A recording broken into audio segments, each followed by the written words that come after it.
Welcome to the 4th Annual Youngstown Press Club Hall of Fame and Awards Dinner.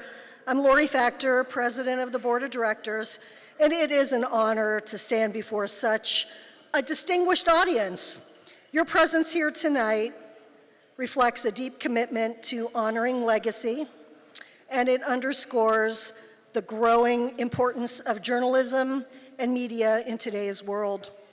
Back in 2018, when a small group came together with the idea of reviving the press club, I don't think anyone could have imagined that in 2024, we would be welcoming over 200 guests to celebrate the incredible work of our region's media professionals.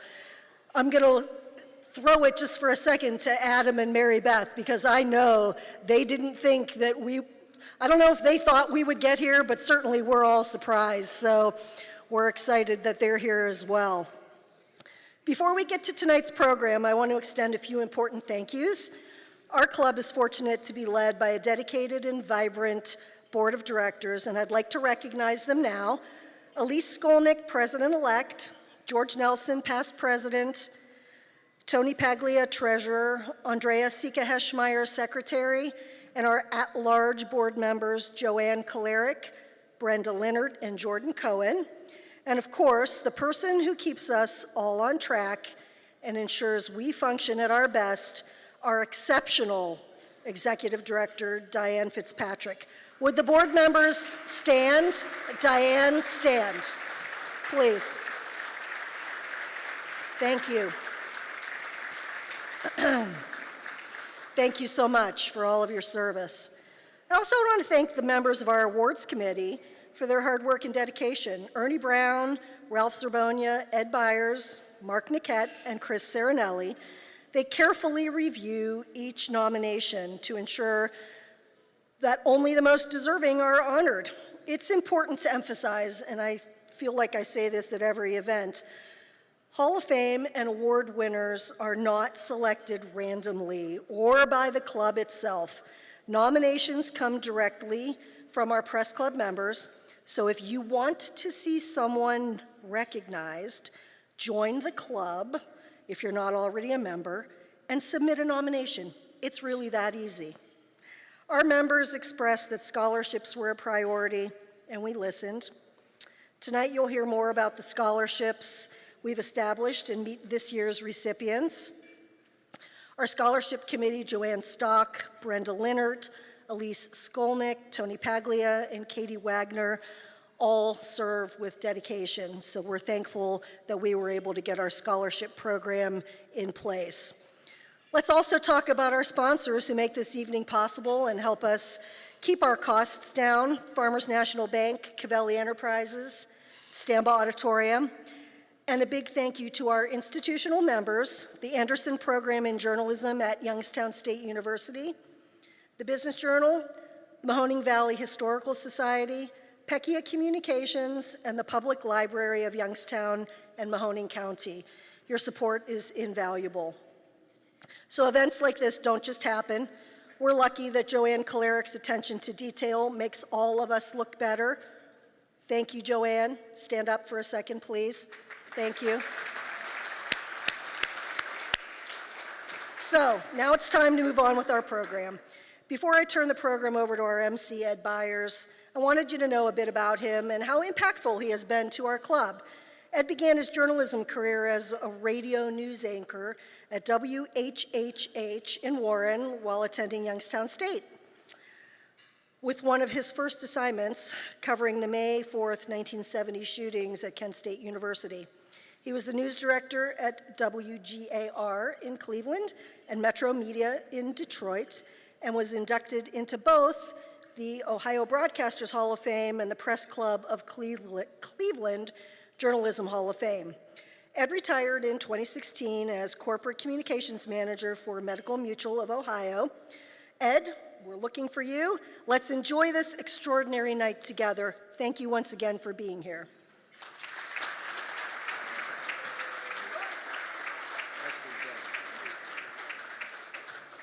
Let's hear it for Lori.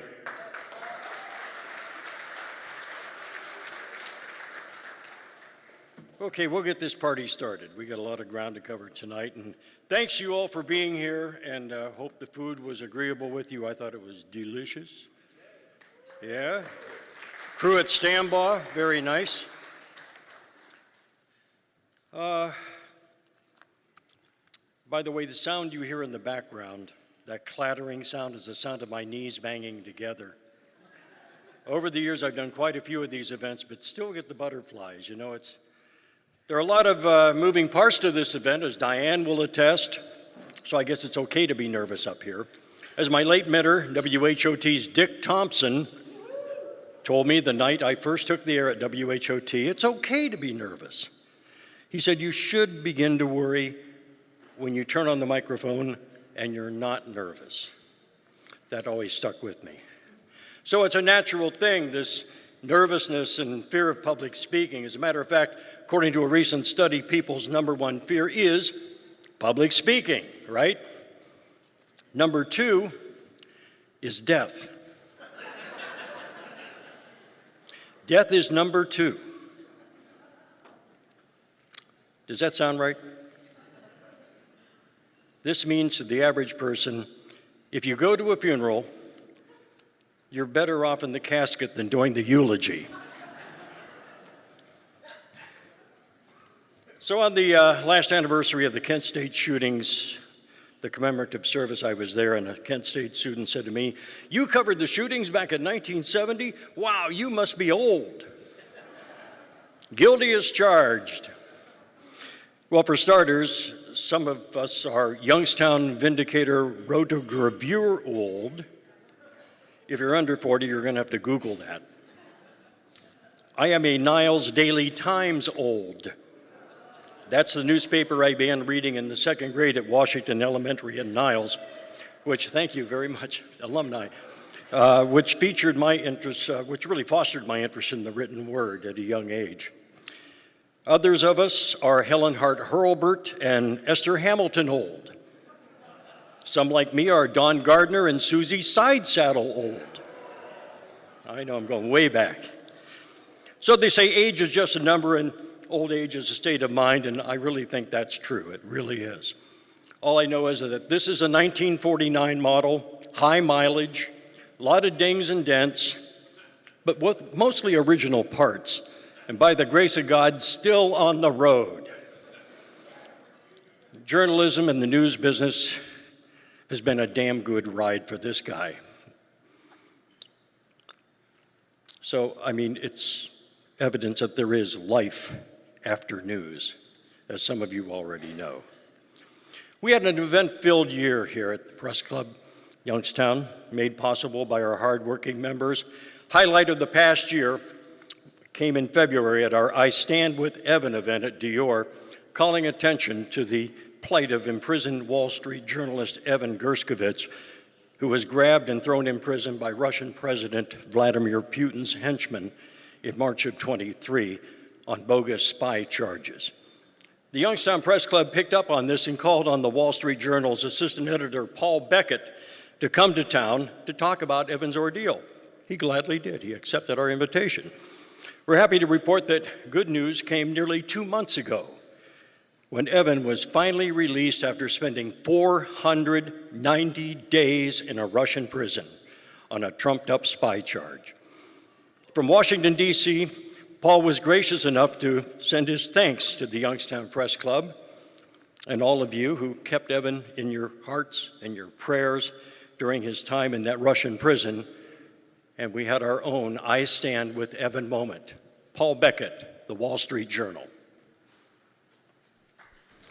Hello to all my friends in Youngstown. I'm very sorry not to be there in person, but delighted to be joining you in pixels and in spirit.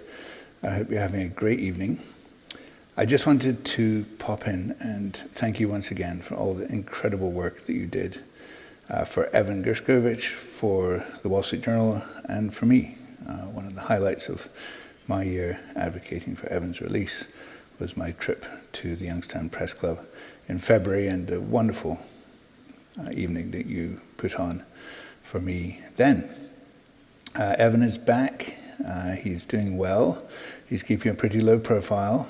and he's figuring out what comes next for him. It's one of the great joys of him being out is that he can make decisions for himself. So we will look forward to seeing what he decides to do with the next chapter in his life.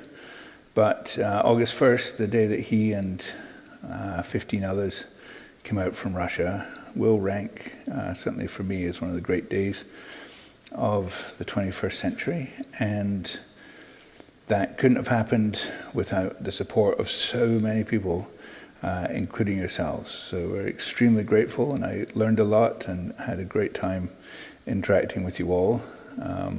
One of the things I learned is you always pick up if Ed Byers calls, because if you don't, there'll be 5 calls just like it in quick succession afterwards. So in the morning of August 1st, I was up at headquarters at the Wall Street Journal in New York, and I was dealing with calls from the BBC and MSNBC and CNN, and Evan hadn't been out for maybe 30 minutes, and there was Ed. So it was lovely to hear a friendly voice at such an extraordinary time, and it was a pleasure, as always, to chat. So thank you to all of you. Thanks to Diane for asking me to do this.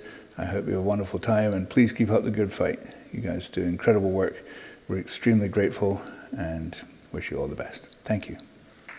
Paul Beckett, The Wall Street Journal.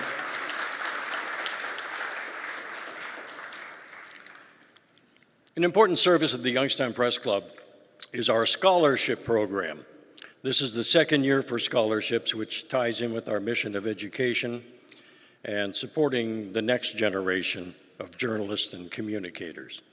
Again, this year we were impressed with the quality of the applicants, and we're confident that journalism is in pretty capable hands.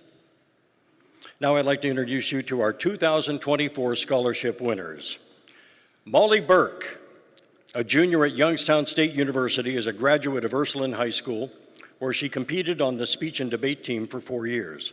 Molly has received multiple awards for her reporting for YSU's The Jambar, where she held several positions, including editor-in-chief.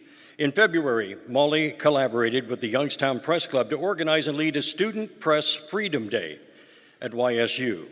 A journalism major, she's a member of YSU's Sokolov Honors College. YSU's Communication Department gave her the 2024 Doctors Robert R. and Mary Virginia Hare Writing Award for distinction in journalistic writing. Most recently, Molly became a multimedia content producer at WKBN 27 First News. Ladies and gentlemen, give it up for Molly Burke.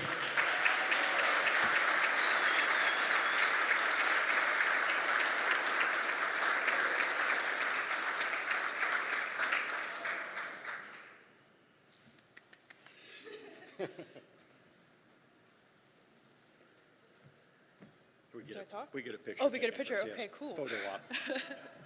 There you go. You're Thanks. Wow. Hi, everyone. Wow, it's really such an honor to be among such veteran journalists in our community. We young people really do look up to so many people in this room. So thank you to so many people here for paving a path for us to have careers in this someday. I also want to thank the Press Club for choosing me to have this scholarship. It really means a lot to me and my family. And thank you to Diane for being so kind to me and the Jambar, and being such a mentor to so many of us at YSU. She's actually my reviewer for my senior project this semester, so it's really amazing to be able to work so closely with her. Thank you to my professors. I know there's a couple of you here, both Dr. Mary Beth and Adam Hernhardt, and Michelle Gatz. I know she's not here, but you guys have taught me how to do this, so thank you. And thank you to WKBN for welcoming me to the team in the middle of my education and letting me start my career in a newsroom where I'm learning so much every day. And thank you to my family for pushing me to do this and motivating me, and thank you to my mom for forcing me to do speech and debate when I was 14. That's where I learned that I love to write, and that's what really inspired me to try to be a journalist. So yeah, thank you to so many people. I appreciate it. Okay, have a good night. get a certificate. Suitable for framing. Thank you. You're welcome. Our second scholarship recipient is Merrick Mornowek. Merrick is a native of Mercer and a senior at Pennsylvania State University. She was a writer for the Hoofbeats newspaper at Mercer High School and plans to graduate from Penn State next spring with a double major in journalism and English. Overachiever, eh? Having interned at the Butler Eagle newspaper, Mornowek is now a writing intern for the Penn State College of Arts and Architecture's website. She's also a writer and editor for her campus at Penn State, an online magazine written by and for college women. Ladies and gentlemen, let's give it up for Merrick Mornowek.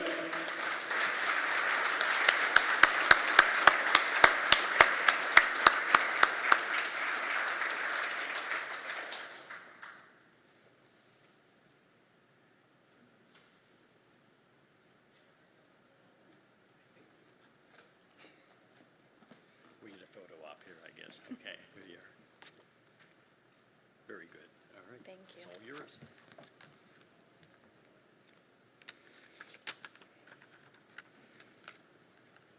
The first lesson that a lot of young journalists are taught in college, or at least that I was taught in college, was about the Society of Professional Journalists Code of Ethics.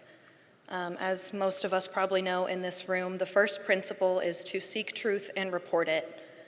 To seek truth and report it, it requires curiosity about the world around you. My professors have always told me that curiosity is not something taught, it's inherent in you, but a lot of good journalists are born with it and then learn to foster it throughout their careers. When I learned that, I decided it would be a good idea to find groups and communities with that same innate sense of curiosity about the world, love of discovery, an unyielding passion for sharing the truth, in hopes that I can improve my own journalistic ability and possibly inspire others along the way. It's an honor to be recognized by the Youngstown Press Club for exactly that. And every cent towards a young person's education really makes a difference. I'm so grateful that I was chosen and recognized for that and for helping me through college. And I just wanted to say thank you to you all.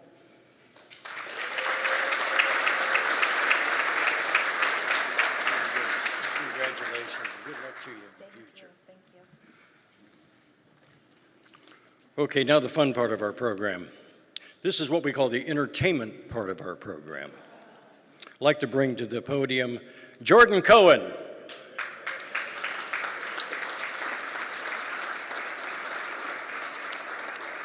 We want to spend a minute or two talking to you about the next scholarships and the future of our scholarship program. And we're always in need of a little bit of help here and there, and anything you can do to help us out is, God knows, greatly appreciated. The man of the hour, Jordan Cohen. Entertainment? Oh, that's not on. This is, though. Entertainment? Nah, I don't think so. Testing. All right, what am I going to do here? Talk about whatever we're going to do. Okay, so let's discuss what it is we want to discuss with the scholarships and the things we want to do as a press club to continue the lineage, if you will, of what makes us and brings us all together and why we believe in what we do. When you hear so much that is negative and misunderstood about our functions, this is not a recent thing. This has been happening for many, many years. It's going to continue, and yet it's the younger people that are going to make this work for us, just as we have tried to make it work when we were all up there, and still are for many of us. Okay, so what we want to talk about is the scholarships themselves. And this is where, like you, Ed, I got to put the glasses on. Oh, age is a bear. It's part of getting old. Yeah. What a drag it is. Never mind. Okay. All right. This is where I want to talk about looking for what we're hoping will be donations from you for our scholarship fund. There are donation cards on your table. Take a look. They're there. They better be. You all see them. If anybody doesn't have it, raise your hand and we'll make sure you get one. Good. Okay. What we would like is if you have that, You can fill out the back of the card, and then raise your hand, someone will come around to collect it. Now, we accept the cash, checks, credit cards, and you can pay now or we're way out the door of the registration table. I know this sounds like playing huckster here and all of that, but please remember, it's about the profession that we all believe in, the profession that, frankly, with all that we've been through, we love and would defend. And there are others that want to do the same thing and want to be as committed as we've been. In the meantime, if you'd like to make donations, I'm looking for them, so anybody want to start? I see a hand raised back there. Yes, sir. I couldn't hear it, I'm sorry. Great, thank you very much. We got the one. All right, who else wants to join? I see another hand up over there. Is that Joanne? Yep. Okay, there's a hand up over here. There we go. If you want to tell us how much you want to contribute or how much if you want to challenge anybody to match what you did or improve it. I'm going to throw out a small figure, and I admit it's small, and I know a lot of you can beat this and leave me in the dust because it's tiny. I'm going to start just to get everybody going for $25, okay? That's, come on. So you can all beat that, I know. So let's see. Want to bring it on? Come on, folks. Don't leave me. I'm sorry. For 50, there it is. That's from Lori for $50. Who will match or go beyond? From Lori, 50. Any more hands do I see up? There's one way back there. Is that you, Jerry? I couldn't see very well. Thank you. 50 there from Jerry. Let's keep it going. Remember who benefits from this, folks. It's the future of the business, frankly. That's what this is all about, okay? Anybody want to go in for 100? I heard a voice from back there, but couldn't tell who it was. All right, and I see a hand way in the back of the room. Feet out. I should have been an auctioneer, oh brother. 45, 50, 55, 56, 85, 100, come on. Don't let me die here, folks. It's there. Anymore, we're somewhere around $100 now. I see a hand way back there. Is that you, Elise? All right, thank you. All right, we're somewhere around 100 right now, and a hand to the right. Thank you, Jack. Good to see you. From my old station from many, many years ago. Well, you weren't a baby by then, but still. A long time ago at FMJ, in a galaxy far, far away. And I see another hand up there. Sorry, the lights are just blinding me here, sir. $50 over there, thank you very much. Anyone else join us? Let's keep it going, folks. Let me wait till... Okay, I see it. Is that you, George? Oh, it's Dennis, sorry. Apologies. Oh, a big C note, says the man. I heard that loud and clear. Oh, my goodness. Let's keep it going, folks. Come on. I know we can do it. I know at times it can be a lot, and I understand that, believe me. But let's keep it going. Anybody else want to join in here? That's good. $100 there from one James Lowboy. Thank you, sir. We do appreciate that so much. Anybody else care to come in and make it good? All right, because believe me, I'm not going to sit here and keep doing this until you all get sick of it. So, anybody else care to pop in? And we're going once. What do you think, Ed? I think we may be about done here. All right, I think that, I'm sorry. I see a Mr. Pecchia over there. $250. Says Dan the man of Pecchia Communications. Yes, sir. Canfield's finest. Thank you so much, Dan. Anybody else care to join in here? Make sure you get everybody caught up there, Joanne, before I keep going. No, I did not. I'm sorry. Oh, how much? There. Good, thank you so much. Okay. Anybody else? I'm going to take these off. I think I'm better off without these, as long as I'm not reading anything. Okay. I think that's going to I may want to make sure I'm not leaving anybody out here, so if anybody else has a hand raised, shout it out, and we'll get you. I think that's going to do it. Well, we want to thank you very much, especially on behalf of the recipients. And thanks for putting up with my imitation of the Jerry Lewis telethon. Remember those from years ago? Oh, brother. What?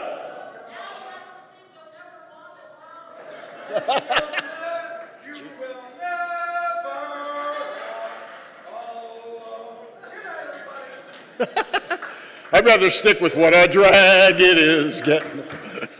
Thank you all so much. That's really great of you, and it means a lot, especially to the recipients, and I honestly believe to the future of that with which we've dedicated our lives for so many years. Thank you.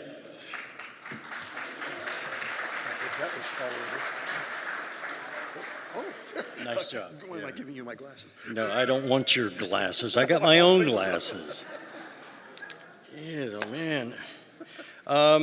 You know, and if you're having second thoughts about donating to the cause, Diane will more than happily take your money in the trunk of her car or wherever you'd like to meet up. And actually online, the press club online, you can also go see her at the table in the back at the end of the program if you wish to contribute, and we'll gladly take the money. This is the part of the program where we turn it back over to our boss. Let's hear it for Diane Laney Fitzpatrick.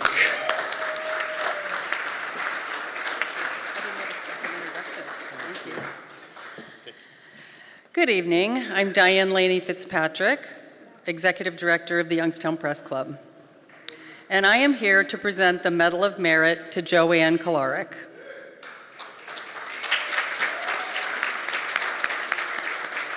When I first became involved in this press club, the first event that I attended was this one 2 years ago. I came by myself, and I was standing over there by the entrance and looking around for somebody that I might know. And I saw this woman start to come down the steps, dressed to the nines. And the way she carried herself, I thought, I don't know her, but I know that she's in charge of this whole event. And I was right, of course, and that was the first time that I met Joanne. If you have ever been to a press club event, whether it's a mixer or a social or a speaker event or a lunch or a big event like this, you know that every single detail was because of Joanne. And I'm not just saying this because Jack Gerdick is over here, but Joanne is the most loyal person that I know.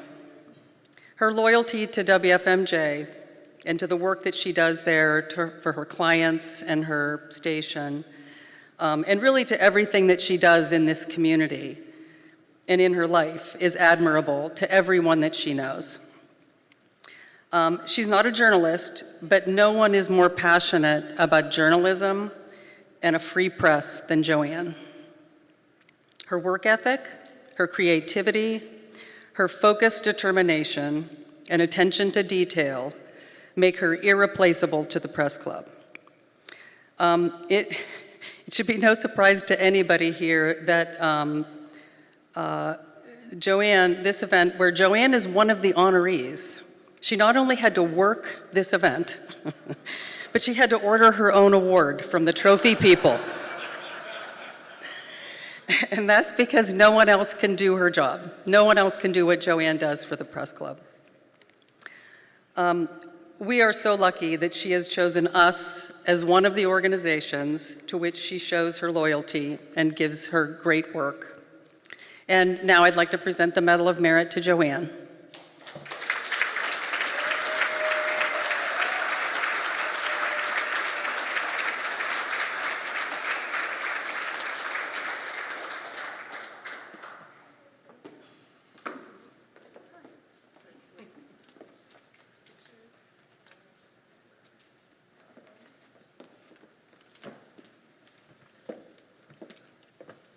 Isn't it beautiful?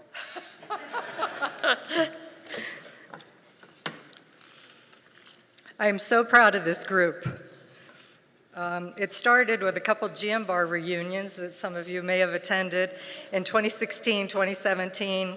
And if you have any roots in the GM Bar, raise your hand. How many GM Bar people?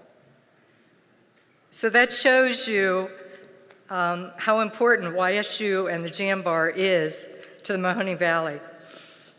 Anyways, a few of us started talking about resurrecting the Youngstown Press Club because it had dissolved like back in the 80s. So Mary Beth Earnhardt and I and George Nelson and a few different people got the groundworks going, and Mary Beth did all the documentation, which is, you know, such an undertaking. And we became chartered with YSU in 2018 with like 30 members. And now we have over 100 members, with many thanks to Diane Laney Fitzpatrick. She keeps us so organized. There's so much professional talent in this group. We offer amazing speakers every month, providing professional development when a lot of businesses and companies have cut those things from the budget.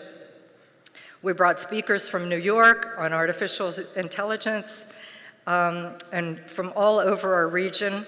We work hard to offer great diversity in the topics that we cover. I'm the party planner, and we work hard to offer great diversity and to support Youngstown businesses. We go to a different venue each month.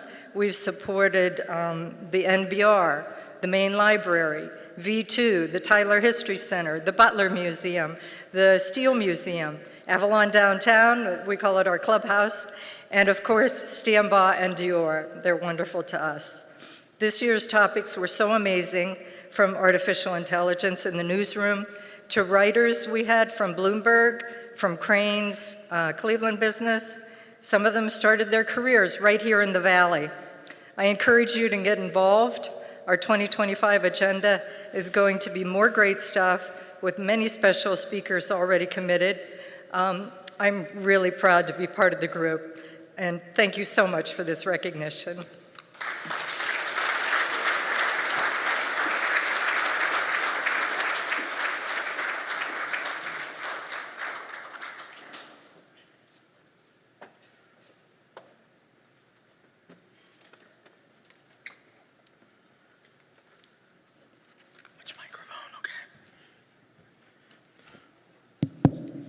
Okay, good, it's on. Now coming to the stage, the one and only Drew Zohotsky. I have been honored to nominate that wonderful person right over there, Miss Madison Tromler. Give her a round of applause. Show her you love her. Show her you love her for the Excellence in Media Award. And boy, what are the odds? Last year on Hall of Fame night, I stood at this same podium and began my presentation of the First Amendment Award to Mary Beth Earnhardt, referencing her in the referencing Madison in the setup to a lame joke. Sorry, I'm getting a little emotional because I know Madison's gonna come up here and hug me. A year later, I stand here again introducing her for the Excellence in Media Award. The genesis for this award came about from a recurring dream I had earlier this year. Now, dreams are a recess for a person's imagination where anything is possible. Anything, including the 1994 MLB strike never happening and the Montreal Expos winning the World Series. A man can dream, and so have I. Simple premise. Madison is nominated for an award and wins. I wanted to nominate her because I know that she's talented. Although she went away empty-handed at the Emmys this year, because of me, she's going home a winner tonight. And I'm proud to have played a role in this.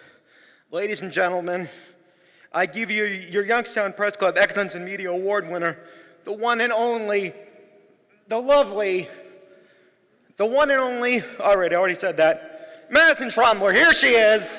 Come on up here. Stand up.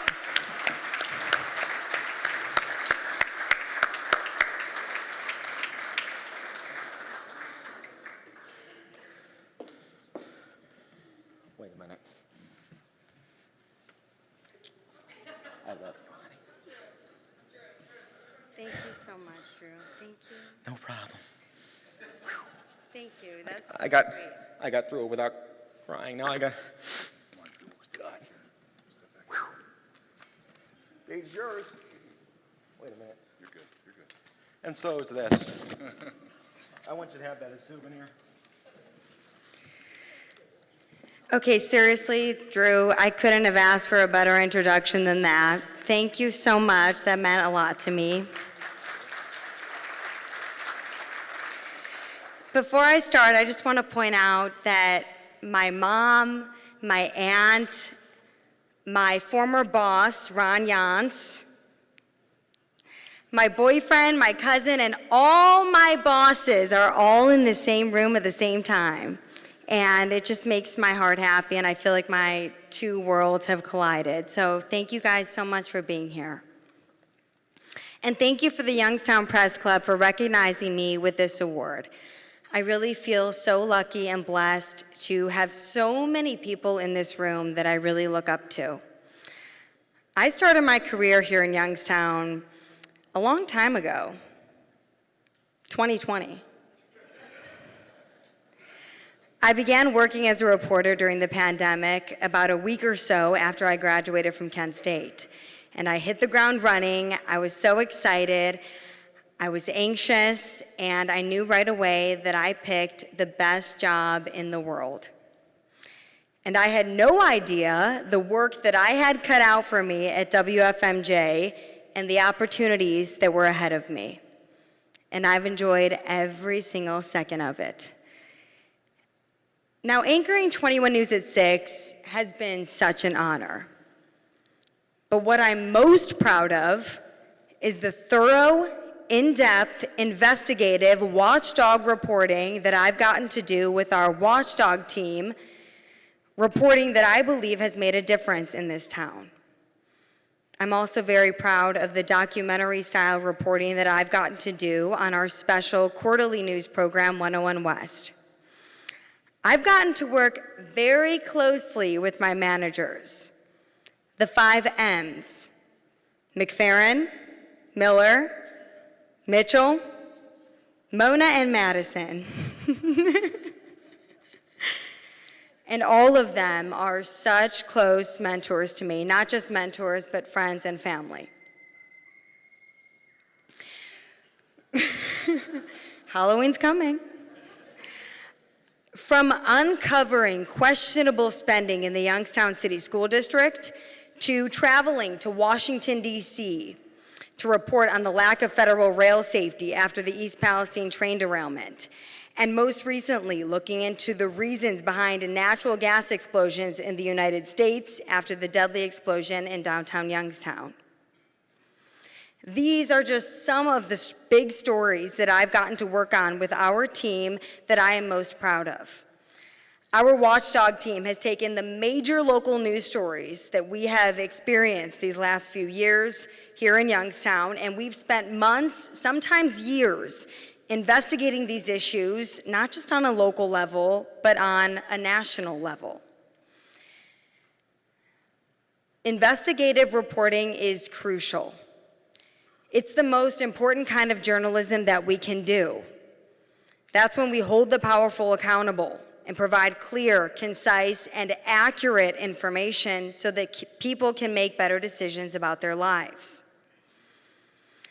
And as many of us know, young reporters often shoot and edit almost all of our stories that you see on TV every night. And we usually only get 1 minute and 20 seconds to present what we've gathered that day, although sometimes I do ask for some more time, so I'm sorry, Sheila, about that. However, the last 101 West reporting piece that we did on natural gas explosions was about, give or take, 14 minutes long, which, as we know, in the world of TV is an eternity.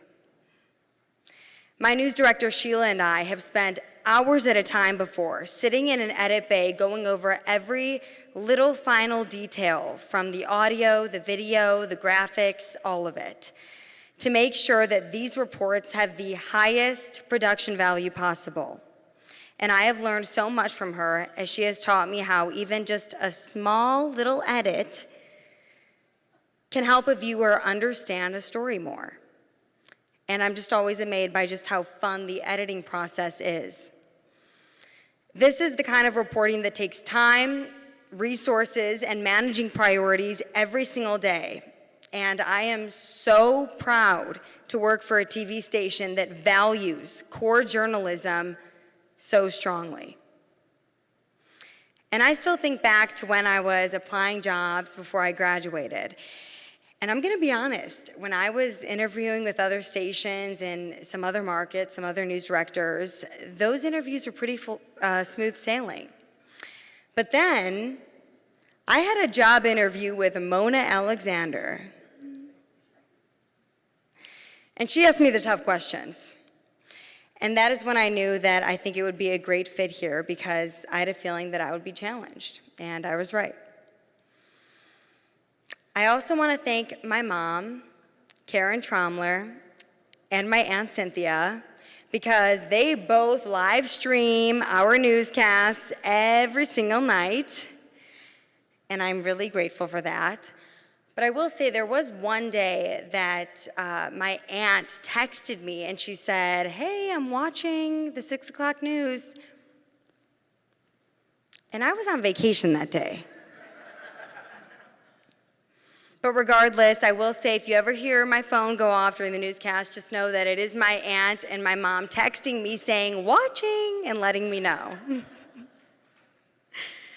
My mom is my best friend, and she has taught me what it means to be a good person and an honest person, which I think has helped me become a great journalist. I have learned a lot these past 4 years being here in Youngstown. And this job is not an easy one, but it's very rewarding and it's worth it. So I just want to thank you again to all of my managers, Jack Gerdick, Mona Alexander, Sheila Miller, Justin Mitchell, Robert McFerrin, for trusting me to take on some big responsibilities here in the newsroom. I could not be more grateful for you. It is such an honor to do what we do. I do not take it for granted.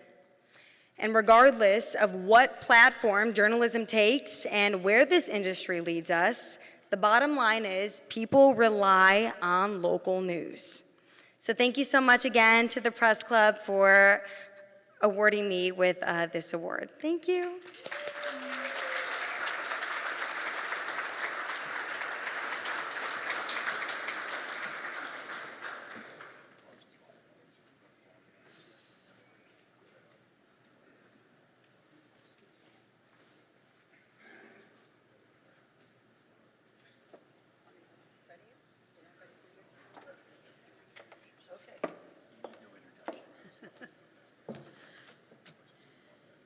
Jordan, where are you? Okay. Most of us in this room have obeyed the commandments of the gods of journalism to such a degree that we risked losing friendships or being ostracized from polite society or killed. Only one of us has gone to jail for it. I am Emily Webster Love, and I have 3 minutes to tell you why I nominated Lisa Abraham for this long overdue award. I heard about Lisa before I ever met her. I was working in the Vindicator's Warren office, making rounds of the courthouse, when I started getting the question, "What's with the Tribune's new reporter?" I didn't know her. So I asked the courthouse people, "What do you mean?" Well, what I heard was, this new reporter wanted to know everything, everything. And what she learned, she wrote about. Unthinkable. One particularly bellicose judge said to me, "She doesn't care who she writes about." Your Honor? Eventually, I joined the staff at the Tribune. I got to edit some of Lisa's work. And it was sometimes a battle between her demand that her work be printed as she wrote it, and my desire to keep the publisher from having a heart attack. Inevitably, she met up with the elected official who thought he'd use a loophole in the law to get his office decorated while skirting the rule that said bids have to be solicited for jobs of $10,000 or more. You know, several separate jobs, $9,800 apiece. Well, she wrote about it, of course. Law enforcement, alerted by her story, made an arrest. And the county prosecutor told her she'd be called to testify to the grand jury. Sorry, she said. To testify would have a chilling effect on her future work and likely that of other news reporters. She had done her work. Now law enforcement could do theirs. They threatened her with jail, and when she remained firm, that's where she went.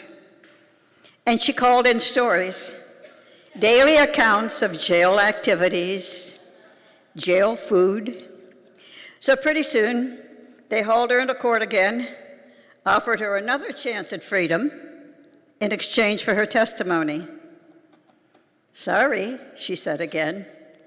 So back to jail she went and stayed there until the grand jury term ended and she was released.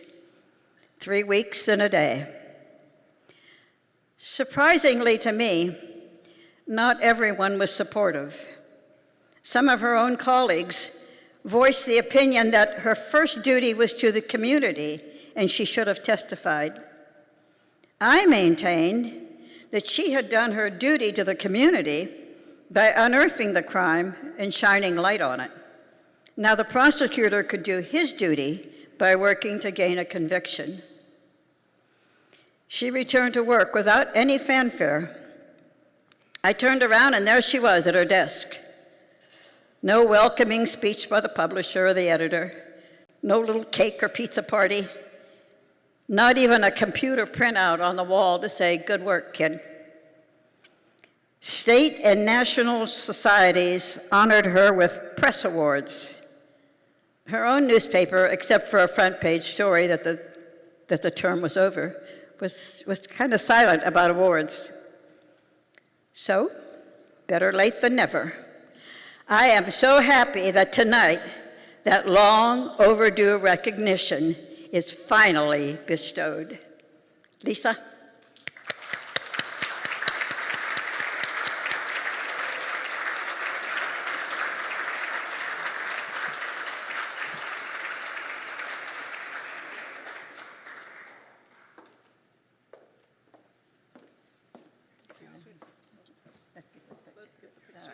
Oh, you have one of those too. Where's our photographer? Okay. Good, thank you. Okay. You have the microphone. Thank you so much. I promise you, it looks like I have a long list of remarks here, but honestly, I just had to print them out in large print type, so it looks way longer than it is. They told me 3 minutes, and as Emily alluded to the fact, I do tend to go long, but I will try and keep it short. Thank you so much for this honor. I want to thank members of the Youngstown Press Club for selecting me for this award. I'd like to recognize my family and friends who came out tonight to help me celebrate. My dear friend Brenda Linnert, who is the recently retired editor of the Tribune and Vindicator. And just to show you how old I am, I trained Brenda as a cub reporter. She outdid me and outlasted me. My sister and brother-in-law, my nieces are here, my mother, our dear friend Reverend James Corda, who is himself a TV star, if you watch the Mass and the Rosary on EWTN. I don't think I ever impressed my mother-in-law more than when she realized Father Corda was a dear friend. She was his biggest fan, God rest her. And of course, my husband, Richard. I didn't know him when I went to jail, but this mild-mannered florist was brave enough to bring a jailbird home to meet his mother, his rosary mass-watching mother,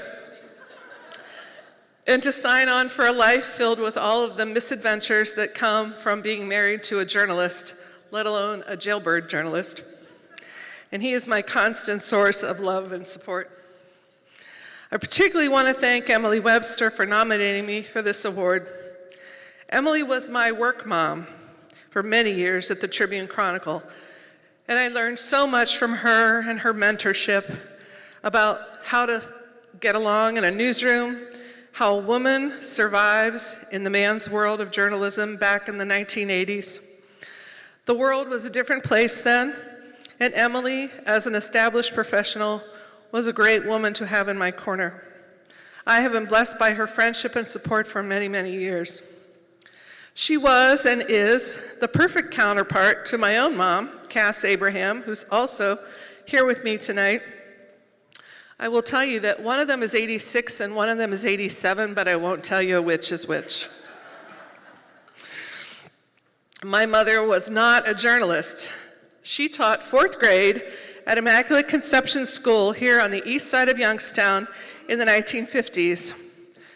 I think she was basically teaching mobsters' children. She had to be a tough disciplinarian, and she talked about how some of the kids who had failed a couple of years really weren't much older than she was at the time when she started out. But she had to be strict to keep up with the nuns, and she imparted to me a fantastic set of organizational skills that have served me very well in all that I do. In addition, we call her McGruff, the crime dog, because of her amazing detective skills, which, again, I think she developed to keep up with those nuns. And thankfully, I also inherited.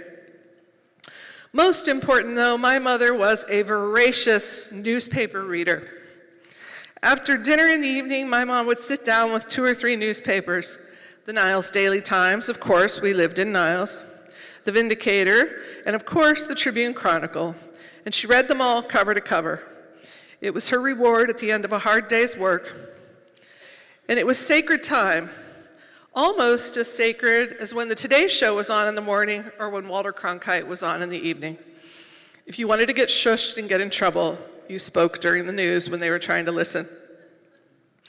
My dad, who unfortunately could not be here with us tonight, he's 92 and doesn't get around too well these days, also fostered a great love of newspapers, politics, and history in me. I can recall vividly after early Sunday Mass, before we were allowed to stop for donuts, we would stop at the Niles Cigar Store to pick up the Sunday papers. Now, some of you who covered the news in this area might remember the Niles Cigar Store. The shop was filled with a thick haze of cigar smoke all the time. And at the time, I was too young to realize what was going on behind that two-way mirror in the back of the store. I was too enamored by the stacks of Sunday newspapers from all across the country. And my dad would always get the Cleveland Press because, as he always maintained, they had much better sports coverage than the Plain Dealer. But they were all there, the New York Times, the Philadelphia Inquirer, the Boston Globe, each one maybe 2 inches thick or better and heavier than a sack of flour. I could never figure out how they got them all there by 8 o'clock Sunday morning. Eventually, I learned all about that sort of thing. There's one more person I feel I need to mention, and that is my very first editor. And no, Jack Wallets, it wasn't you.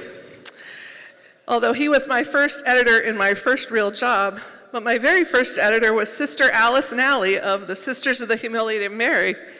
Sister Alice was my 8th grade teacher, and with her, I worked at my first newspaper job, the St. Stephen's School Leprechaun's Knapsack in 1976. There probably are still a few editions buried somewhere in my basement, for sure, a collector's item. But Sister Alice was a great supporter. She encouraged my writing, and she always told me what a good writer I was.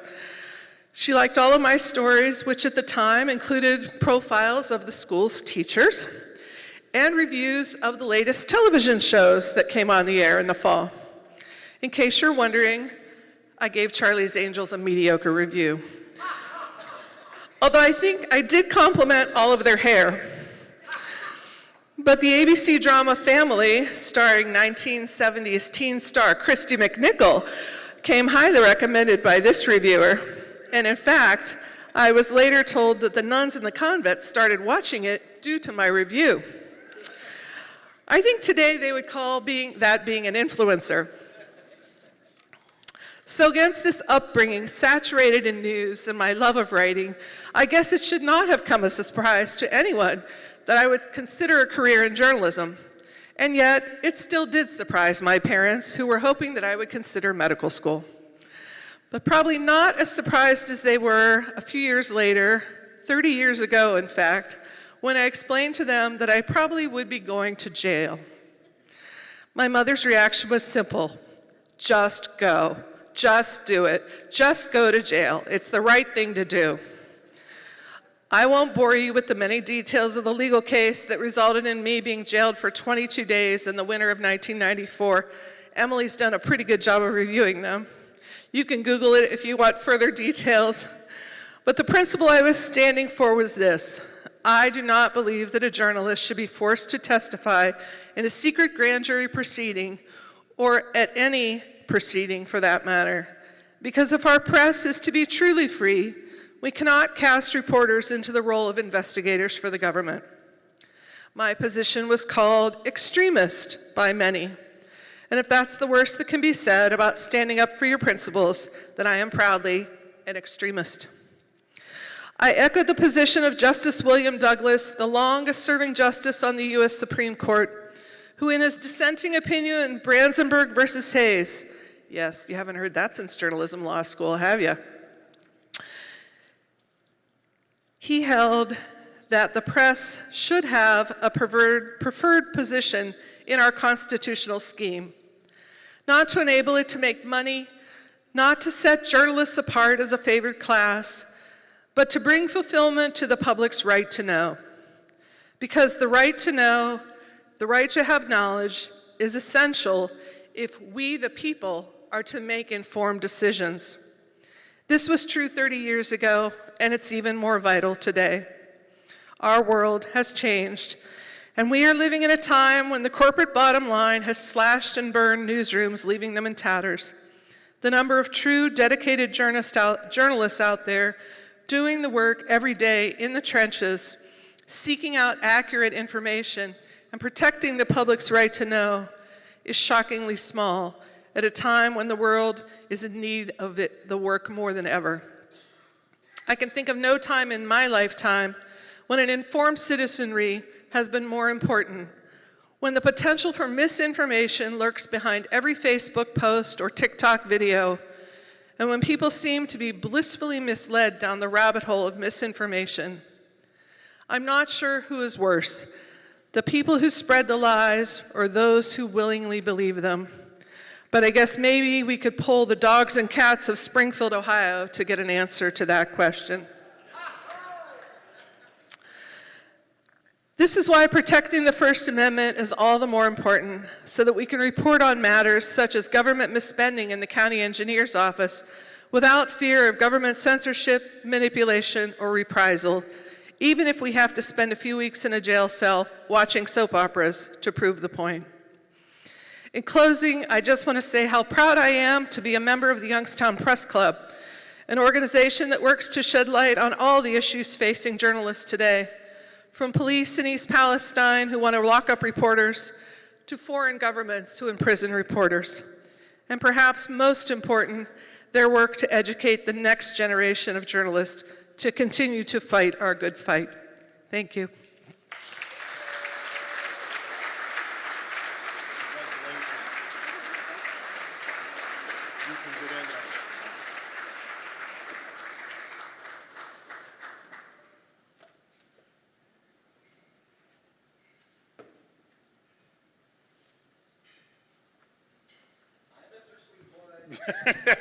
Hi, Drew. You got an A.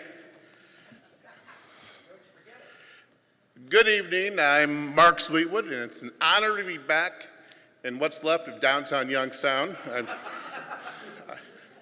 been away for a couple years, and I guess we're at the part of the program where people start wondering, why is that old newspaper guy who's probably responsible for closing the Vindicator back in town to introduce a local television legend to the Hall of Fame?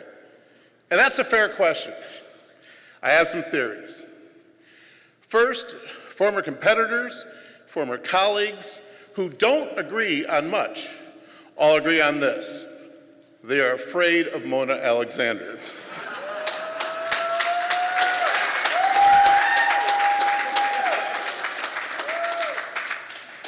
All 5'1" of her. Rarely has such journalistic force been packed in a tiny but mighty frame, and she looks so unassuming. Ever win an argument with her?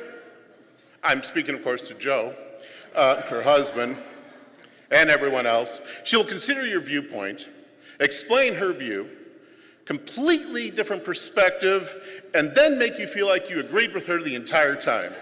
In other words, she's brilliant. But the main reason I think that I'm here, and the main reason I'm unafraid, is we share a very real connection. You see, Mona and I are both from Illinois. We were baptized by Mike Royko and reared in politics in a state that at one point had sent 4 out of the last 6 governors to prison. First Energy, come on. From 1970 to 2010, about 1,500 people in Illinois, including 30 Chicago aldermen, were convicted of corruption. And I think that Illinois experience created journalists who were definitely a bit cynical, but ultimately very ethical. The late, great Mike Royko once wrote, "You don't have to do what everyone else is doing. Be yourself, even if it means standing alone." Mona arrived in prominence in an era in which men dominated the TV news business, especially newsroom management. And Mona was like a force like no other. Smart, tough, an excellent communicator and journalist. And through it all these years, her very long career, she has remained highly regarded for her ethics. Even in ensuing years when journalism trends came to concepts like best and first and live and this, Mona was not moved. She chose best and ended her 44-year career with her ethics and respect intact among colleagues and audiences. And what a career. She stared down trafficking, reported as the mills closed, and tried to explain all the complex stories that follow. Mona used her Illinois Tornado Alley experience to make sense of the 1985 twister. By 1997, she was lured from WKBN to be news director at William F. Mogg Jr., which is now known as WFMJ. John Gurdick knew a trailblazer when he saw one. Later, Jack did too, or he was still afraid of her. Her TV 21 colleagues still speak of her in awe. She famously hired a tow truck to tow around the live news truck when it broke down on election night. Failure, her staff recalled lovingly, was not an option. So much was her job an actual part of her personality. Her license plates read Ms. FMJ, and not the FMJ you might have heard on social media. It's a different FMJ. It's fun watching people Google that later. What didn't she do at WFMJ? Morning show upgrades, noon show and expansions, evening news expansions. Mona found ways and time and had the energy to bring news to a growing audience. When The Vindicator closed, and I was there and it really closed, Mona saw ways to expand her station's offering to include more investigative pieces. During COVID, her station actually brought church services into people's homes, and she launched Feed Our Valley, which raises money and food and donations for Second Harvest Food Bank. Through it all, she relished her role as a local news expert, critical thinker, and most importantly, coach and mentor. When I was teaching up at the Hill at, is it still called YSU? I know there's been some changes.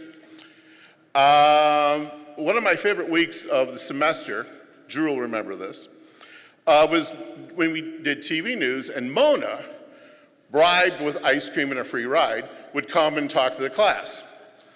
And I'm not sure I ever told her this, but the students had to prepare their questions for our guest speakers, and then they had the opportunity to turn them in for extra credit. Hands down, except for the week that we had President Tressel in, the week after the faculty strike, there were a lot of good questions that week. But other than that, every time she did it, the best questions students put together were for Mona. You saved a lot of journalism futures. They needed the extra credit. And then she retired. She told George Nelson in his amazing business journal speech, which I used for my nomination and have borrowed so heavily from tonight that he might demand compensation. George, I'm retired, fixed income, sorry. If you want to serve the community, if you want to roll up your sleeves and do the job that old-time, old-school journalists do, then I'm your news director. For many, she will always be the news boss. Royko once said, "Some things you'll never change, some things you'll never let go of. You can move on from them, but not without carrying them with you." Whether you worked with her, against her, or just down the street from her, we'll all carry Simona with us. Tonight, I, along with Joanne Clark, are proud to present for induction to the 2024 class of the Youngstown Press Club's Hall of Fame, distinguished journalist and our friend, Mona Alexander.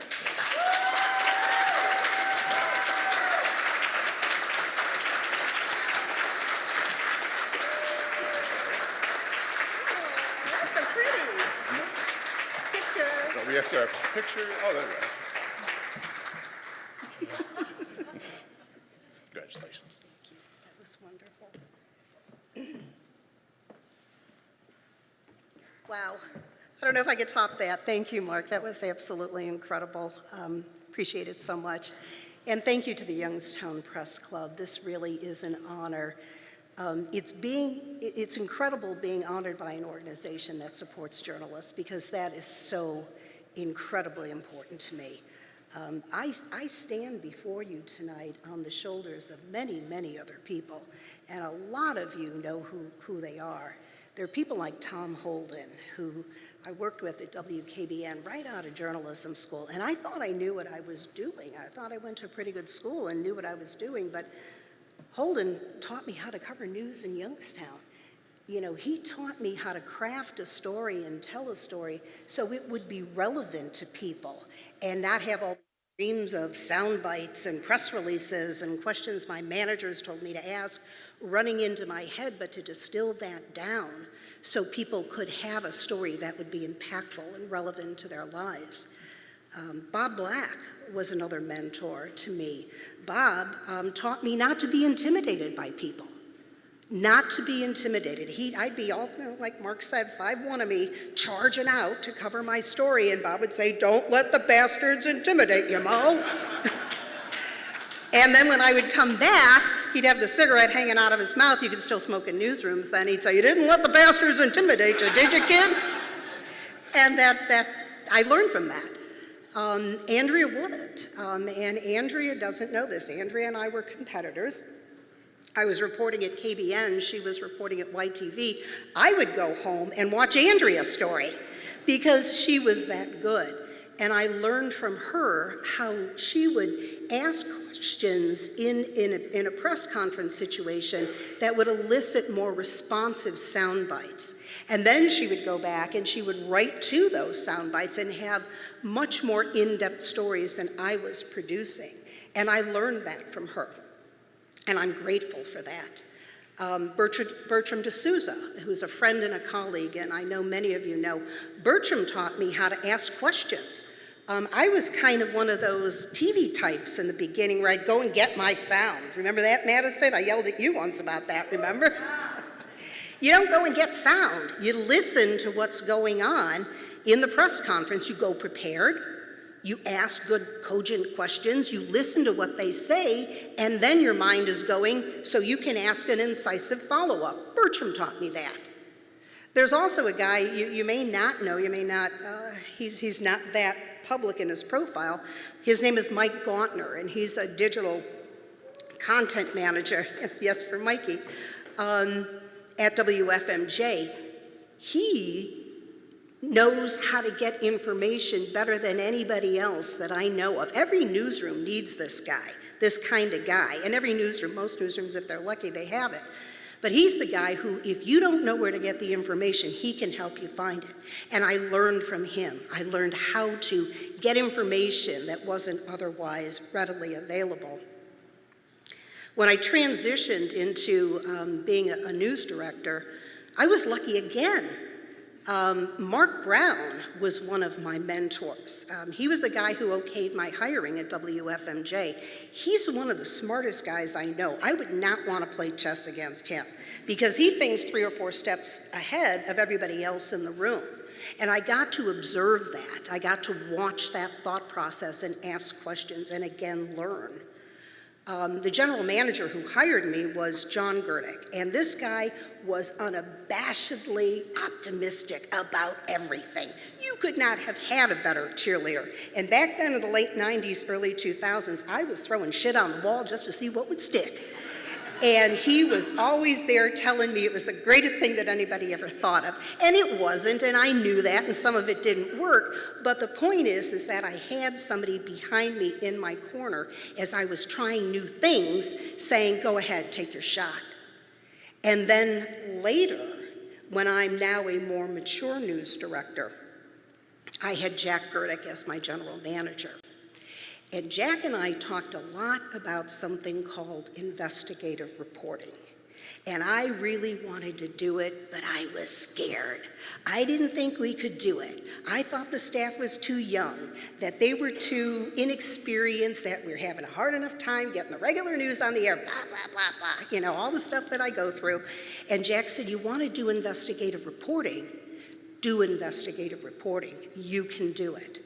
And Madison did a great job of outlining what came out of that. What came out of that was the Watchdog reports and a program called 101 West, which does in-depth reporting, does investigative reporting.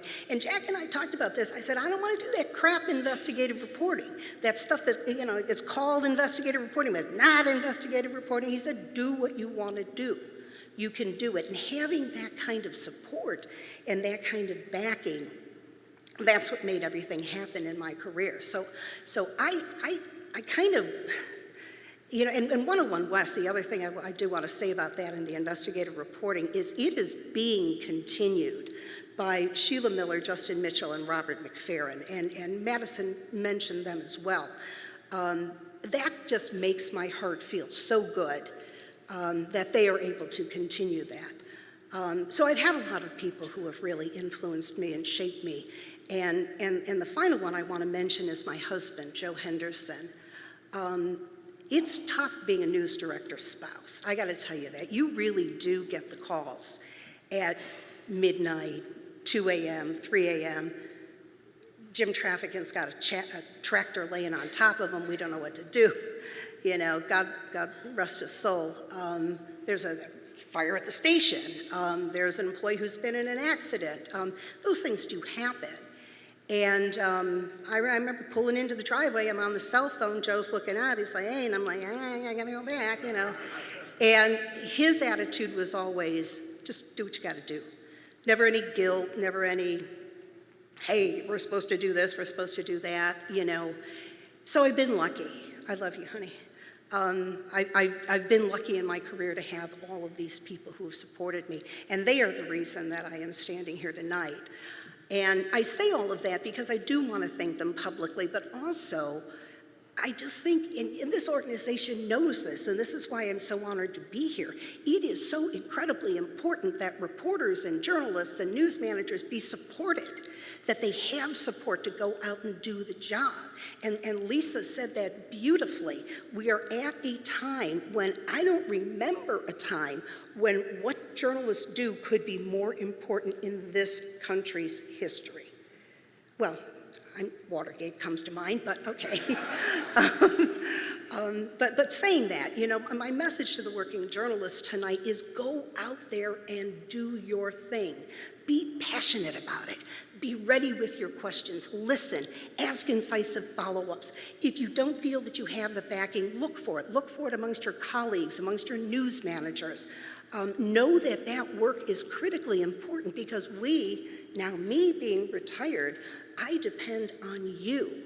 And right now, with 40 days to go before we choose a new president, I'm expecting you to hold the politicians accountable for what they say that they are going to do. And then after November 5th, I expect you to hold them accountable for doing it. Thank you, everybody. Appreciate it.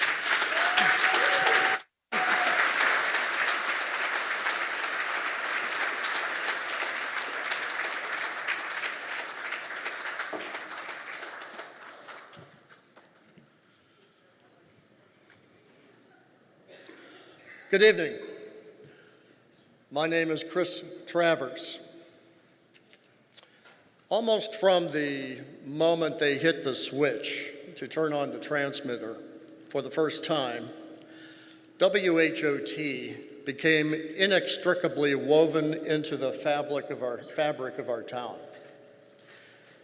Guys like Boots Bell, A.C. McCullough, Jerry Starr, Dick Thompson, Johnny Kay, and a host of others, they all became household names. But the guy who started it all with his friend and stayed there for the next 34 years as boss, William Fleckenstein, was not well known, if known at all outside of radio circles. When it came to fame and fortune, he didn't want much to do with fame, but he was more than willing and really enjoyed sharing the fortune. Bill, or Fleck, as many of us knew him, co-founded WHOT with his business partner and friend, Myron Jones. They launched WHOT in October of 1955, almost 70 years ago. Fleck and Myron were friends. They were electronic wizards. And there were a couple of guys who met at WFMJ radio as broadcast engineers. They often talked about starting up, owning their own radio station. The joke was, if they bought WFMJ, which stood for the initials of legendary owner William F. Mogg Jr., they wouldn't have to change the call letters. They could say it was named after themselves, William Fleckenstein Myron Jones. It was last year, on February 19th, that those of us in Fleck's WHOT family were very saddened to learn of his passing in the Vindicator. It was truly the end of a remarkable era in radio broadcasting. What was shocking, though, was Fleck's obituary. It was brief, not even 150 words. His life work was reduced, in fact, to only 14 words. And I quote, "William was the manager of radio station WHOT for 34 years, retiring in 1989.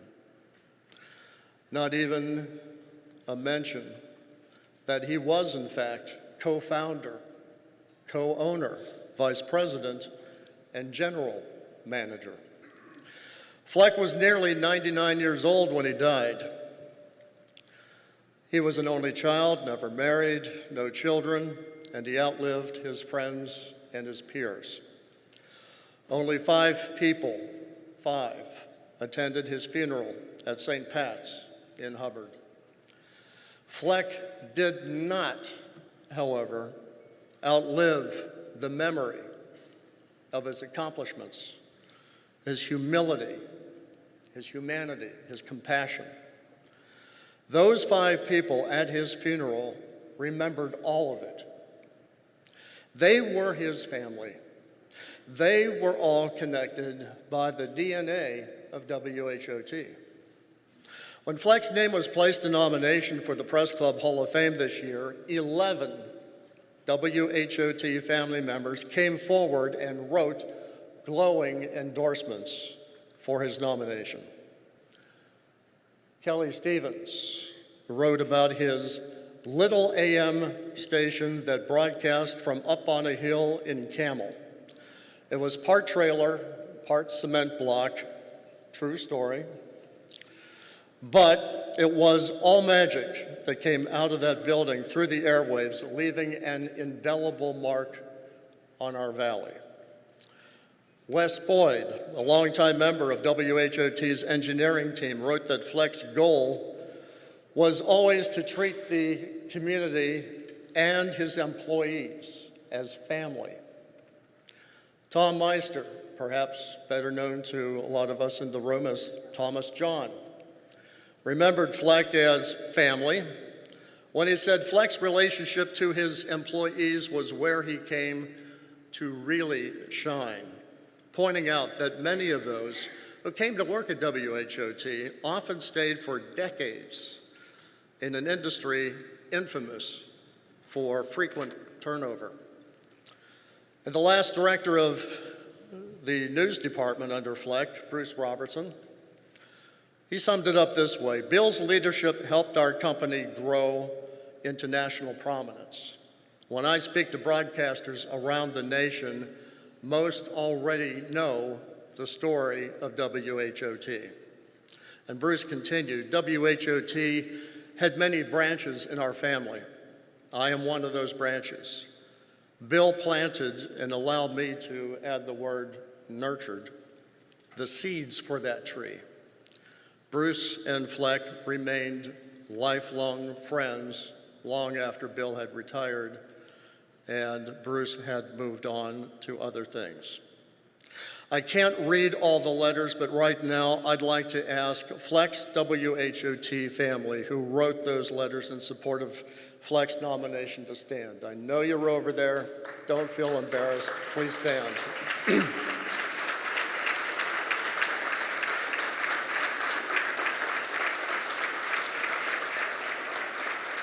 And you know, those guys aren't alone, because there's a lot of WHOT DNA lurking around in this room.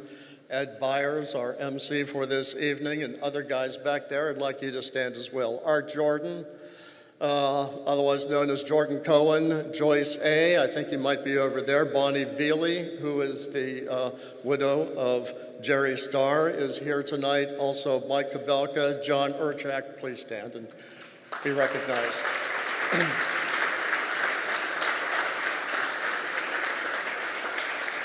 And I want to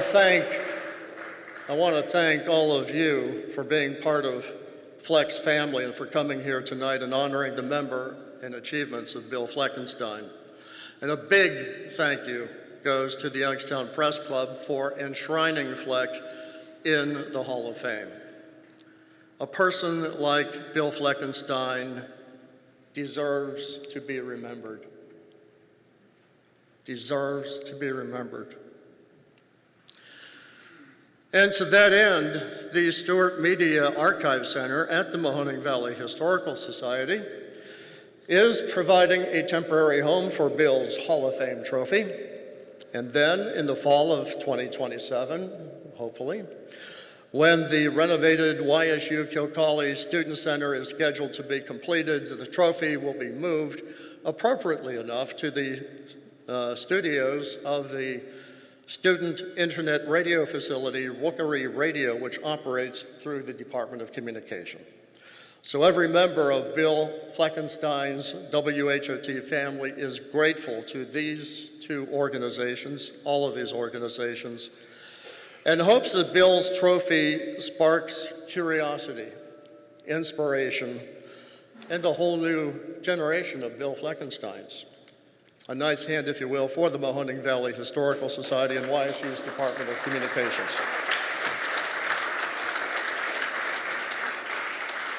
So before I accept this trophy for the Stewart Media Archive Center at the Mahoning Valley Historical Society, I will finish with this. I mentioned that if Fleck and Myron ever bought WFMJ Radio, William F. Mogg Jr., they wouldn't need to change the call letters. As it turned out, they did end where they began. They bought 1390 WFMJ in 1990. And to do it, they had to sell 1330, that's a long story, on which WHOT had aired for 27 years. But to answer your question, no, they did not keep William Fleckenstein, Myron Jones, but in a way they did name it after themselves. They called it WHOT.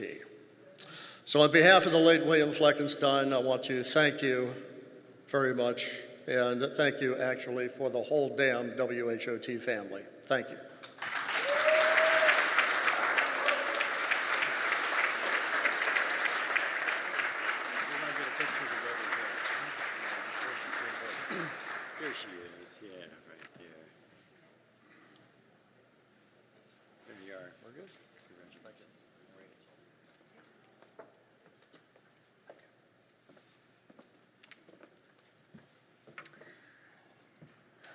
Me again. I'm honored to introduce 2024 Hall of Fame awardee, photojournalist William D. Lewis, or Bill, as most of us know him. For 41 years, Bill celebrated some of the Mahoning Valley's best times and mourned with us during the hard times, using his camera as his medium. Bill is a storyteller above all, and his images brought us the history and humanity of our community. His biography in the program gives the details of a distinguished career, starting at the Tribune Chronicle before settling into his 34-year journey at the Vindicator. Building on the strong and storied legacies of Vindicator photographers Paul Schell and Lloyd Jones, Bill joined a strong photography department, including his boss, Bob Yose, and colleague Bob DeMay.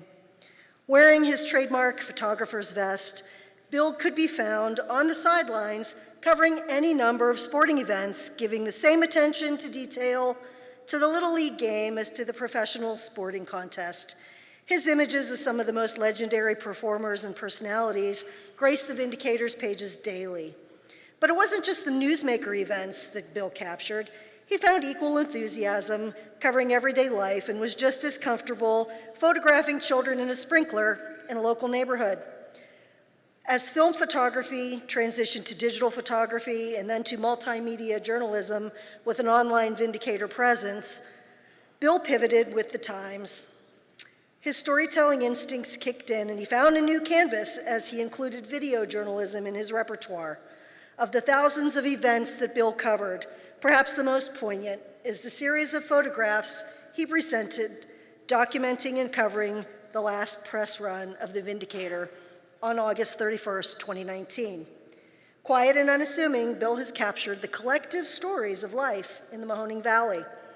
Despite a rigorous Vindicator schedule, Bill found time to explore his musical passions.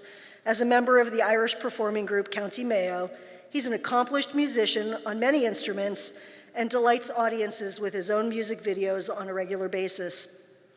Photography was not just a professional pursuit to pay the bills. Indeed, Bill's enthusiasm includes a self-described fascination with photographing sunsets, Lake Erie waves, and Ashtabula scenes, where he is also an accomplished sailor.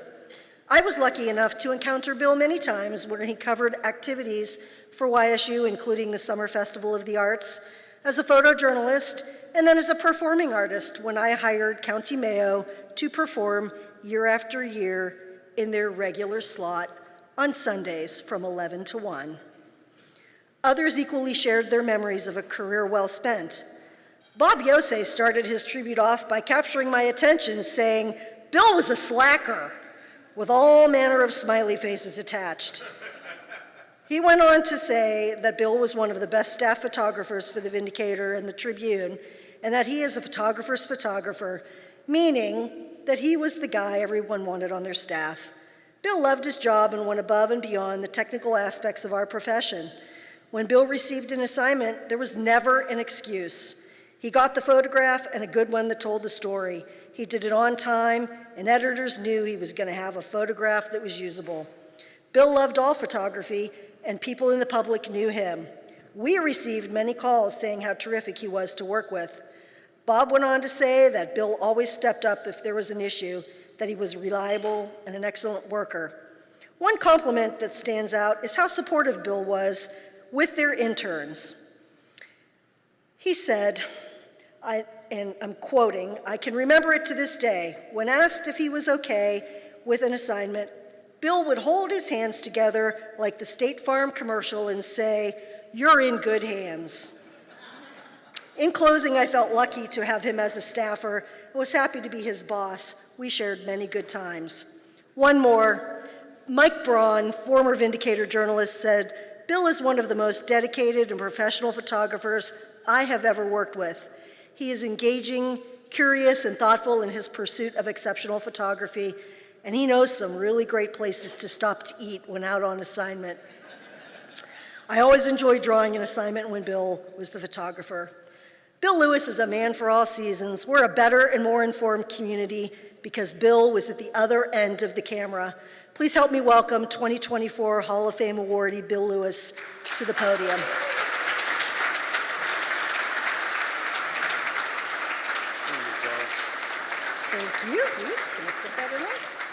Can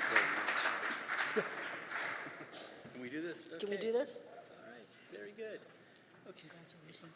Thank you so much. You're welcome. Thank you.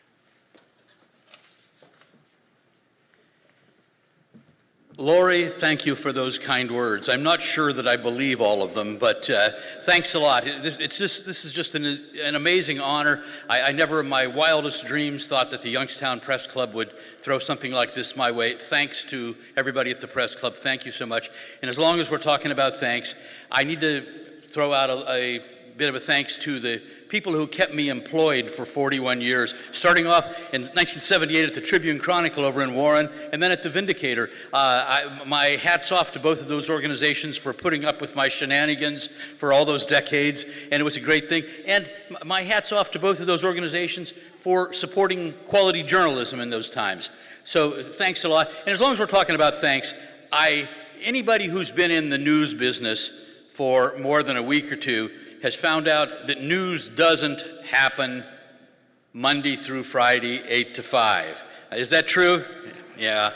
Well, you know, nights, weekends, and holidays are usually the norm, and I have to send out a big thank you to my family for putting up with my absences at kids' baseball games, kids' school plays, family dinners, who knows what, when I was out covering some soccer game in the rain or who knows what. But thanks to my family. They're all, a bunch of them are here this evening. Thanks a lot. And one last thanks, and then I'll get on with some more interesting stuff. I really had a wonderful experience, and it was just a great ride to have worked with the talented people that I worked with. I mean, they're just, you know, from reporters, editors, fellow photographers, people in the advertising department at the newspapers. It was just like a great family, and I miss that family a lot, being retired. It's sort of, I don't have that anymore, but I run into people occasionally, and one gentleman who's sitting in the audience right over here, Mark Sweetwood, was my editor at the Vindicator, and he and I sometimes we would bump heads on things, but again, there are many times I took his advice and it was good. So thank you, Mark. Thank you. Let's see. As I look around this room, as I look around here, most of the journalists I see here are wordsmiths. Their coins of the realm are words. And I just got done saying it was wonderful to work with reporters who could take very complex, crazy, wild things and distill them down into readable stories that the layman could read and understand. And I have much appreciation of editors like Mark over there who could take the most incredibly messed up word salad and fix it up and make it into something that made sense. So again, great thanks to these people. And I had the opportunity to work with a lot of people like that, and it was wonderful. It was absolutely wonderful. Now, a little bit about what I did. I think I have some pictures I'm going to show you tonight. I'm supposed to have a little clicker that'll make them go. Is that around here anywhere? The magic person behind the... Oh, there's a clicker. Oh, okay. All right. Okay, how does it work? Hit, and how do you get it to start? Okay, I might have to call you back in a minute. See, technology is great when it works. Okay, why don't you stay right here for 1 second, and then, because I might need, I'm terrible with technology. As Lori mentioned, I'm a storyteller. That's something that I'm always, already you're saying, is this guy going to shut up or what? But I'm a storyteller, and every story has a beginning, a middle, and an ending, and I kind of learned that in my career. And the beginning of my journalism career, the curtain rose in 1978 at the Tribune-Chronicle in Warren, and my helper, oh good, the picture's there, okay. This was the landscape in the Mahoning Valley back in the 60s and 70s, and when I came into the news business, it was a lot of stuff like that, but the steel industry about that time started doing a disappearing act. Mills were closing everywhere, a devastating effect on the community.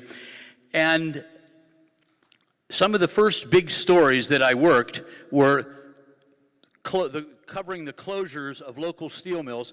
And it was gut-wrenching. Even as a young 25-year-old guy, I knew that these were some of these guys losing their jobs were people like my friends' dads and stuff. And so anyway, I made so many pictures of guys walking out of the mill for the last time, carrying a lunch bucket, a hard hat, and with a long look on their face. And let's see if the clicker works. Oh, it didn't work. What happened here? Oh, there we go. Okay, here's some guys, 3 steel workers who worked their entire career at the Big D blast furnace in Camel. And it closed, and it was going to be demolished. And these guys came out to take a last look one night. And as I was there, I thought, oh my goodness, you know, what's going through these guys' heads? What are they thinking? And then the next thing that happened was, well, come on, clicker, go. Oh, there it goes. It was demolished. That was the demolition of it that night. Those who have been in the business for a long time probably covered a few of these things, but the noise, the dirt, it was like a war zone when that happened. It was a terrible thing. Come on, clicker. There, it just take. And scenes like this became more and more common around the valley. It became much more common around the valley. And I don't want to make it seem like all I covered for my entire career was dread and woe and agony. I covered a lot of fun, neat stuff. And I really tried almost every day to have a picture that documented a slice of life in our community, somebody doing something kind of nice, something good. And I think these pictures added a lot to the value of the newspaper. I certainly enjoyed making pictures like this, and let's run through a few of them here. Okay, a couple of kids having fun in the summertime. I just really enjoyed making pictures like that. And the unexpected things that happen. We're sitting in the newsroom one night and heard a call come in on the police scanner about a large animal in a convenience store. And I was, what in the heck could that be? I thought maybe it's a bear. So I went over there, and it was this poor little groundhog, but luckily this police officer knew how to catch him. And let's see, come on, clicker. Okay. First responders, firemen, policemen, people like that, I have a great respect for them. The work these guys do is just unbelievable. And I always, if I could make a picture that showed how hard they worked and how dangerous their jobs were, I tried to do it. Covering fairs and festivals, what a fun thing. This, I believe, was the Trumbull County Fair, a young dairy farmer. And another slice of life, just something at Mill Creek Park I made one day. I kind of liked it. Everybody likes pets. Everybody likes it. You never went wrong with an animal picture. People loved it. This was a blessing of pets at a church. I always enjoyed covering those. And graduations. Wow. A lot of my colleagues complained about having to cover graduations. I signed up for that. I volunteered for those assignments. There were always wonderful pictures, and every person at a graduation, whether it's a kindergarten graduation or a college graduation, has a story to tell. It's a big deal for them, and so it was great to document that and share it in the newspaper. And we are a political valley. I saw my good friend David Skolnick somewhere around here earlier tonight. There he is back there. David and I went to many, many political things together over the years. And I photographed every U.S. president from Jimmy Carter, remember him, to Donald Trump. And so it was kind of wild to be able to photograph these people when they came to the valley. This particular picture, I kept it in my collection because the fellow on the far left was a good friend of mine. His daughter and my daughter went to high school together, and we were just good friends, and it was crazy to be able to make a picture of this fella, my friend shaking the hand of a future president, so it was kind of a neat thing. And covering things with special needs children was also one of my things I really looked forward to covering. Let's see. And does anybody recognize this nun? Oh, I bet you do. In the course of doing what I did for all those years, I met a lot of people who had a great impact on me and became very good friends and became very close. And this was Sister Jerome Kokorin, who ran a school on the south side of Youngstown. And I always enjoyed going to her school to make photographs, and she became sort of a fan of mine. She would call me at home to tell me she liked a picture that was in the paper or to tell me she didn't like a picture that was in the paper. And I got more than a couple of those from her. And crime scenes, my goodness. Anybody that's worked the street in Youngstown, you've been to more murder scenes and things like that than you can shake a stick at. And I certainly have, and I think after a certain point you become a little bit, I don't know, you put up a force field or a screen to keep yourself from going crazy. But this was a murder scene, and I just couldn't figure out why anyone would let their little child run around at a murder scene. But it touched me, and it's stuck in my collection of pictures. This was when Lordstown General Motors plant was closing down. There were a number of big rallies and things that happened, and this was some workers praying during one of these events. And again, as the Lordstown, that was one of the, when the Lordstown plant was closing, that reminded me so much of the steel mills going down, the same sort of feeling in the community.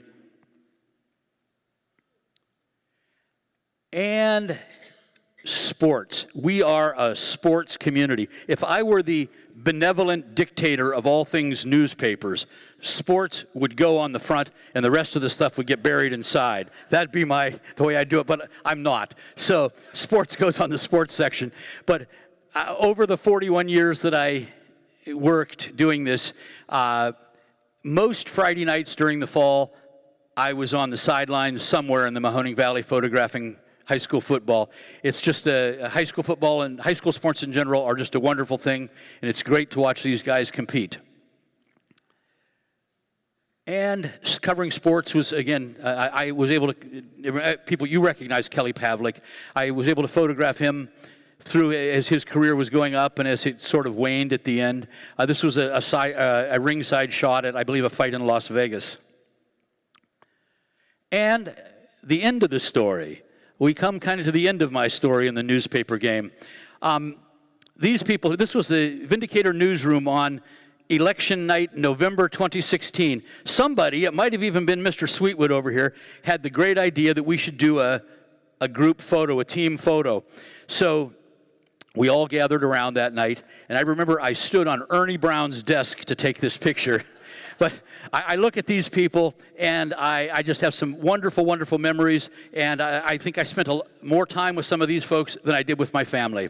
But it was just great memories there and great people, and it brings me to my last night in the newspaper business, which was in August of 2019, when the Vindicator was closing up shop. And I remember we all went down to the press room to watch the last paper come off the press. And it was a very emotional night, not too many dry eyes in the room, including mine. And I watched that paper come off the press, and I went down right next to the press and grabbed a couple copies of that paper off the shelf when the ink was still wet. And I stuck them under my arm, and I said, this is it, I'm going home, I can't stay anymore. And I walked out of the door of the paper, and I was walking out to the parking lot, and I kind of looked back. I looked back at the building and kind of had a flashback.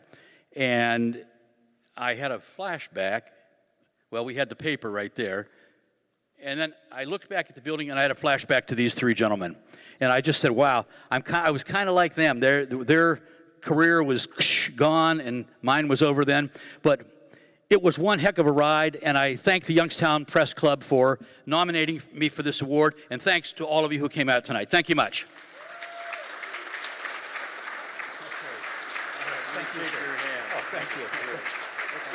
Oh, wait. Where's that photographer? They must be at the bar. Okay, great. Thank you. Okay.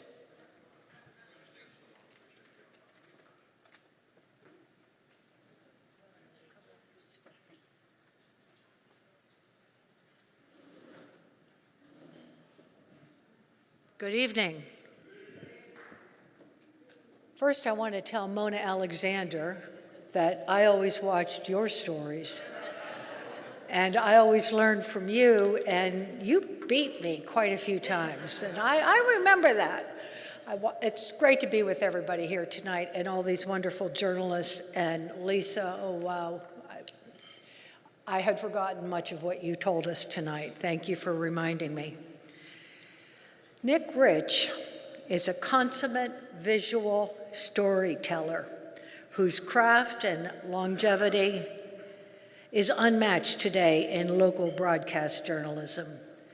For nearly 50 years, Nick has filmed and videotaped the first rough drafts of local history, and he has made it his business to preserve film and video archives. Hear how his past and present colleagues describe Nick's professionalism. From his days at WYTV, Stacia Erdis, quote, "Nick is an artist, a storyteller through pictures and sound. He has the unique ability to capture the story in such a way that no words are needed." From former Channel 33 news director Tom Mock, Nick is dedicated to his discipline, standards, and integrity of journalism. From WKBN assignment editor Kristen Hepner, when most people Nick's age, they shy away from new technology, but Nick embraces it and teaches the younger generation how to use it. Nick is not only the hardest worker in our newsroom, he is the nicest. From Stan Boney, who worked with Nick at Channel 33 and now Channel 27.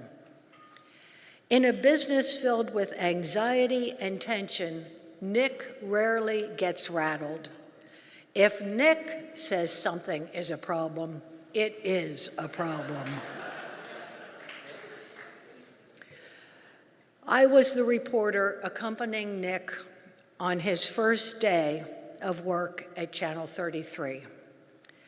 Neither one of us remembers the stories we covered that day, but we both remember that day. And it is my honor to introduce Nick Rich, video storyteller extraordinaire.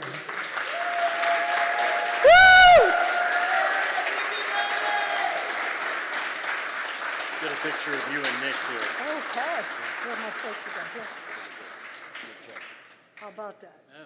Thank you. Congratulations, Nick.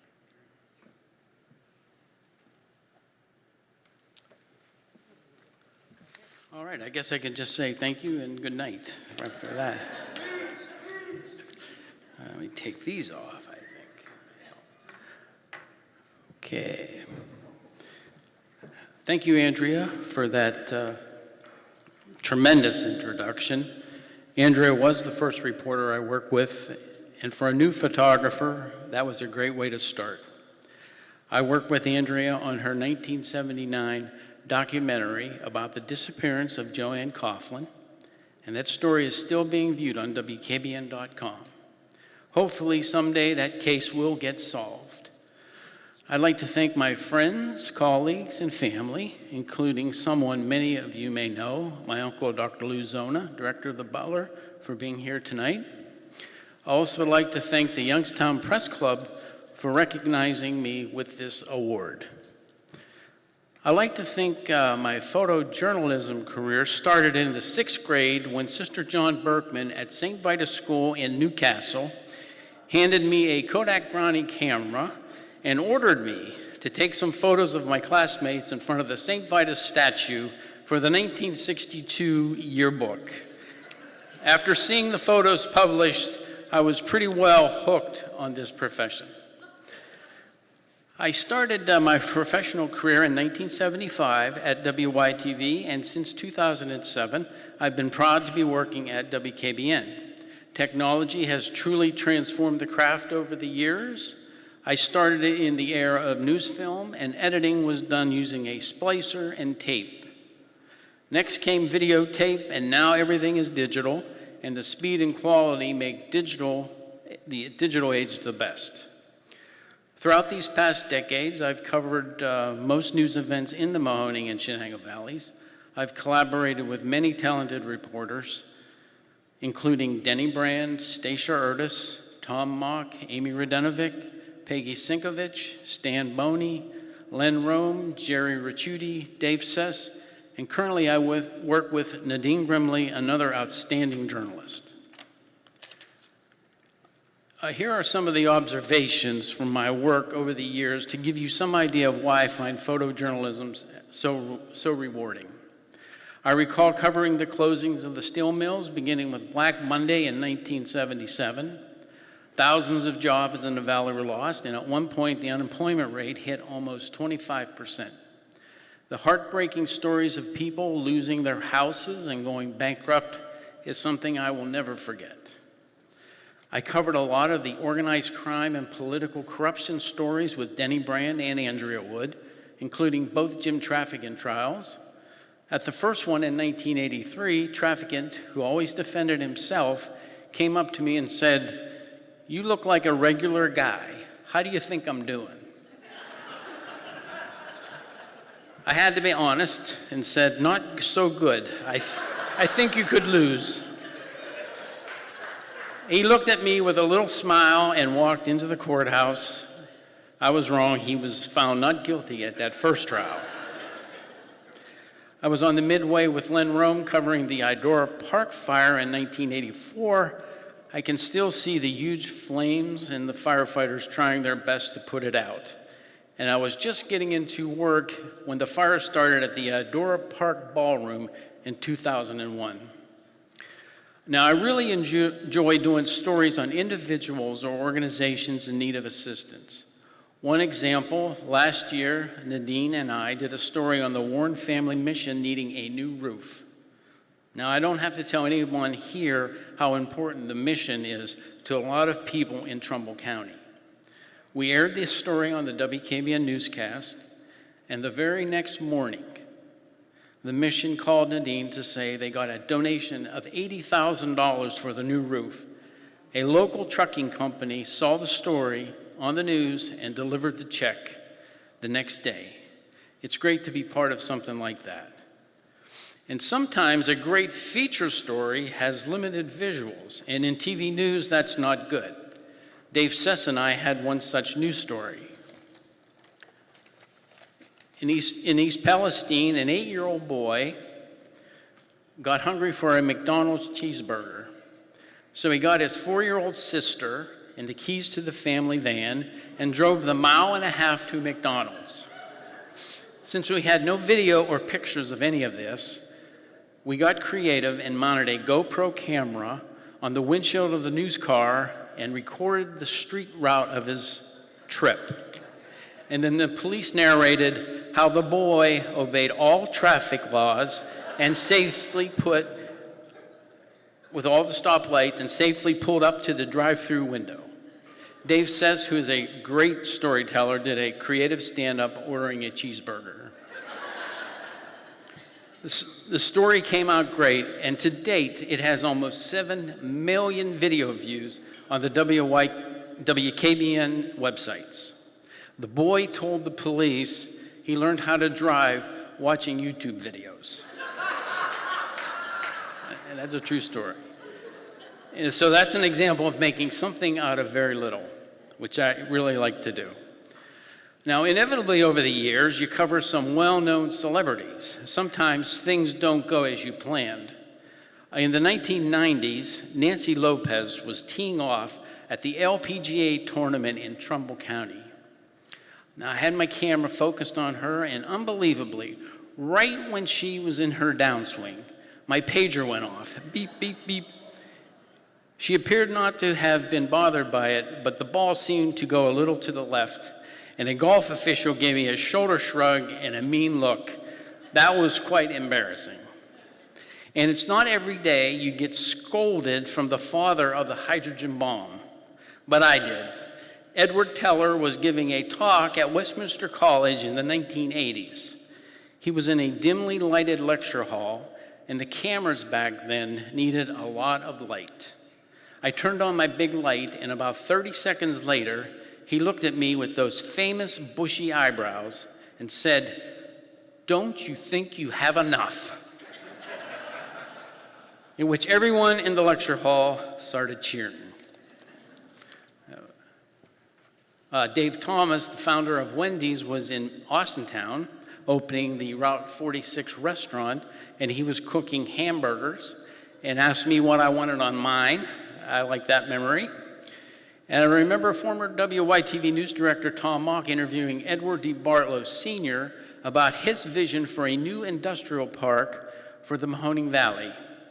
He donated 200 acres, which became the North Jackson Industrial Park off of Mahoning Avenue. Whenever I go past that business park now and see all the development there, I think, what a smart man. Definitely one of the great business minds to come out of this area. I went to Juarez, Mexico with WYTV anchor Stacia Urtis to get a first-hand look at Packard Electric operations. Packard Electric was moving a lot of jobs from Warren, Ohio to Mexico in the early 1990s. We interviewed a worker there making $40 a week doing the same job as a worker in Warren. It was pretty clear after that trip, Packard Electric days in the valley were numbered. And here's someone you might remember. I worked with reporter Peggy Singovich, who now goes by her married name, Peggy Gallick, for 7 years. Peggy worked for The Vindicator for 15 years before getting into TV news. She's an excellent investigative reporter, and I worked with her on many news stories that garnered national attention. But the one thing I remember most about Peggy is her love of animals. One day we were doing a stand-up in Deemer Park in Warren, and she spotted a couple of abandoned kittens. Well, the next thing I know, we had 2 kittens in the back seat of a news car heading to the dollar store to get some cat food. She had a friend in Johnston Township, and that's where the kittens made their new home. Finally, I want to congratulate the other Hall of Fame recipients. I am proud to be included with this group. And I also want to recognize some of the people I work with at WKBN. Jason Winkler, our news director, Christy Regula, assistant news director, Kristen Hepner, our managing editor, John Scalota, chief photographer, and Dave Coy, vice president and general manager of WKBN. They are a great group of people to work with. In closing, I want to express that journalism holds a special and important place in our democracy and way of life, and I am proud to have contributed in a small way to this field for 49 years. Thank you once again for this recognition.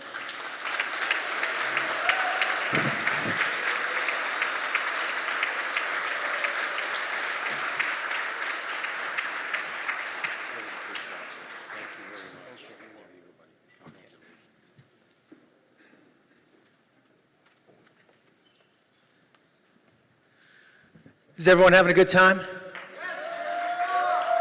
That's what I want to hear. All right. Congratulations to all the recipients, all fantastic stories, and I'm learning so much about our wonderful valley through the years. I was only about 8 years old when the steel mills shut down, but I would drive through Camel. I remember seeing the stacks burning, so a lot of these stories mean a lot to me. Len Rome is,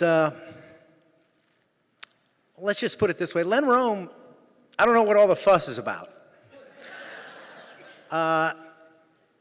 Len Rome's never worked a day in his life. Because I've never met someone that loves their job as much as Len Rome. And they say if you love your job, then you really never will work again. And he was born to do what he does. And he does it better, I believe, than anyone else in the Valley in a lot of ways. There are a lot of wonderful reporters, anchors, many of whom with our TV station have already entered the hallowed halls. And we have many here today as well. But here's what I think makes Len special. Many Fridays, we'll get done with the show, and Len will say, I can't believe we have to wait 48 hours till we could do this again. And he's not being sarcastic at all.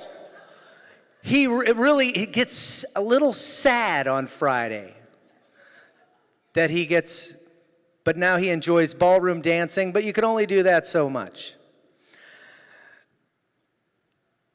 I've had a front row seat to a master class of journalism, reporting, and anchoring for the last 20 years. Some Rome-isms for you. And for our young, aspiring journalists that got their scholarships, want to Make sure you take note of these. Pack your own parachute. I've heard it a million times. You got to pack your own parachute.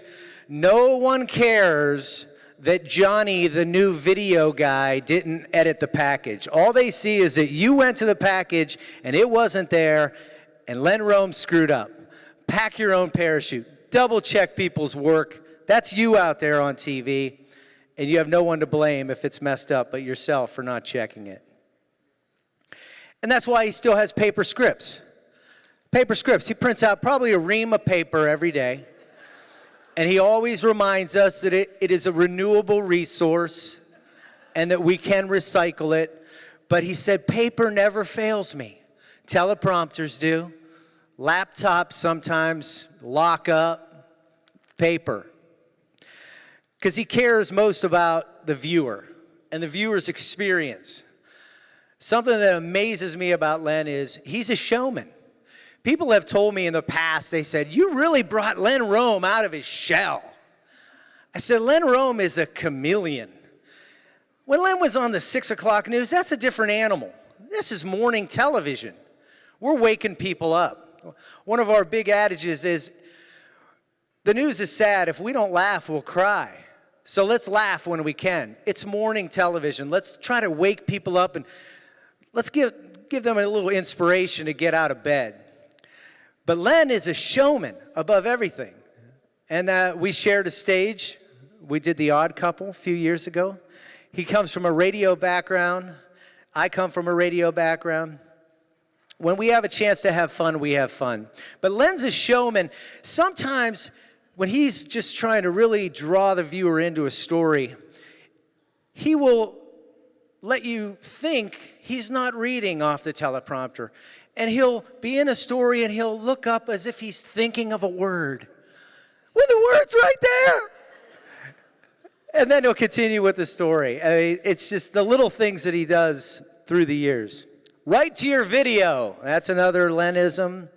And for a lot of the younger people that are coming into the business, this is really important. You know, this ain't radio. You got pictures. Whatever the pictures are showing, you should be talking about those things. So that was another one of Lenism. Words matter. Choose wisely. Yes, we have a bunch of wordsmiths here. Len is a stickler for correct grammar. I can't tell you how many times we're in an ABC package and we're just sitting there watching the package and he'll correct the national correspondent's grammar. Not on the air, but to me, he'll tell me, they had that wrong. They used the past tense. Another Lenism. We aren't in the keeping secrets business. If a politician or if a person of power comes on our program, they better not expect a softball. Len is going to challenge him. He's going to ask the question that he knows that viewers are wondering, no matter how uncomfortable it makes that politician or power broker feel. Breaking news. Len Rome is as smooth as they come with breaking news, and I believe that comes from his radio background. Story he's told me in the past, back in he was on the 6 o'clock news, 30 seconds away from the 6 o'clock news starting. Door opens to the studio, news director. There was just an earthquake in Youngstown. Slams the door. All of a sudden, Len says to the floor director, stay with me, tells the people in the back studio, drop the first story, stay with me. Boom, open comes. Good evening, I'm Len Rome, breaking news to our news station. We just heard there was an earthquake in Youngstown. We have a news team that's heading to what we believe is the epicenter. We are on the phone right now to try to get in touch with the YSU seismologist that'll tell us the potential size of the earthquake. And if you have any structural damage to your property, we ask you to please call the TV station. Seamless. 30 seconds ago, he was just told, and he already that's his experience and love for the craft. And that's what makes him incredible when it comes to a breaking news story. So, years of experience, cool, calm in the face of tragedy, uncertainty, and that's what we want as a viewer. And a piece that he does every year, and has done it for over 20 years, is his Halloween package that he does. What it is, he goes out somewhere in the region, 5, 6, 7 counties around us, and he'll find what some say is a true haunted house, a haunted building, and he'll do a story. And videographer Jimmy Bowser does that a lot. Jimmy's here tonight. Raise your hand, Jimmy. Jimmy has helped him with those stories for years. And Len is such a good storyteller that is appointment television for me. I'm in the studio. I get all my work done because I know every year that piece is going to be awesome. It's going to have great music. Len's narration, the way he brings you into the story is just second to none. I become a viewer, just like the rest of the viewers, when we see that. Well, I've shared a stage with him, and he's been my co-anchor for the last 20 years. And he's very deserving of this honor. Ladies and gentlemen, nice round of applause. Len Rome, the Hall of Famer.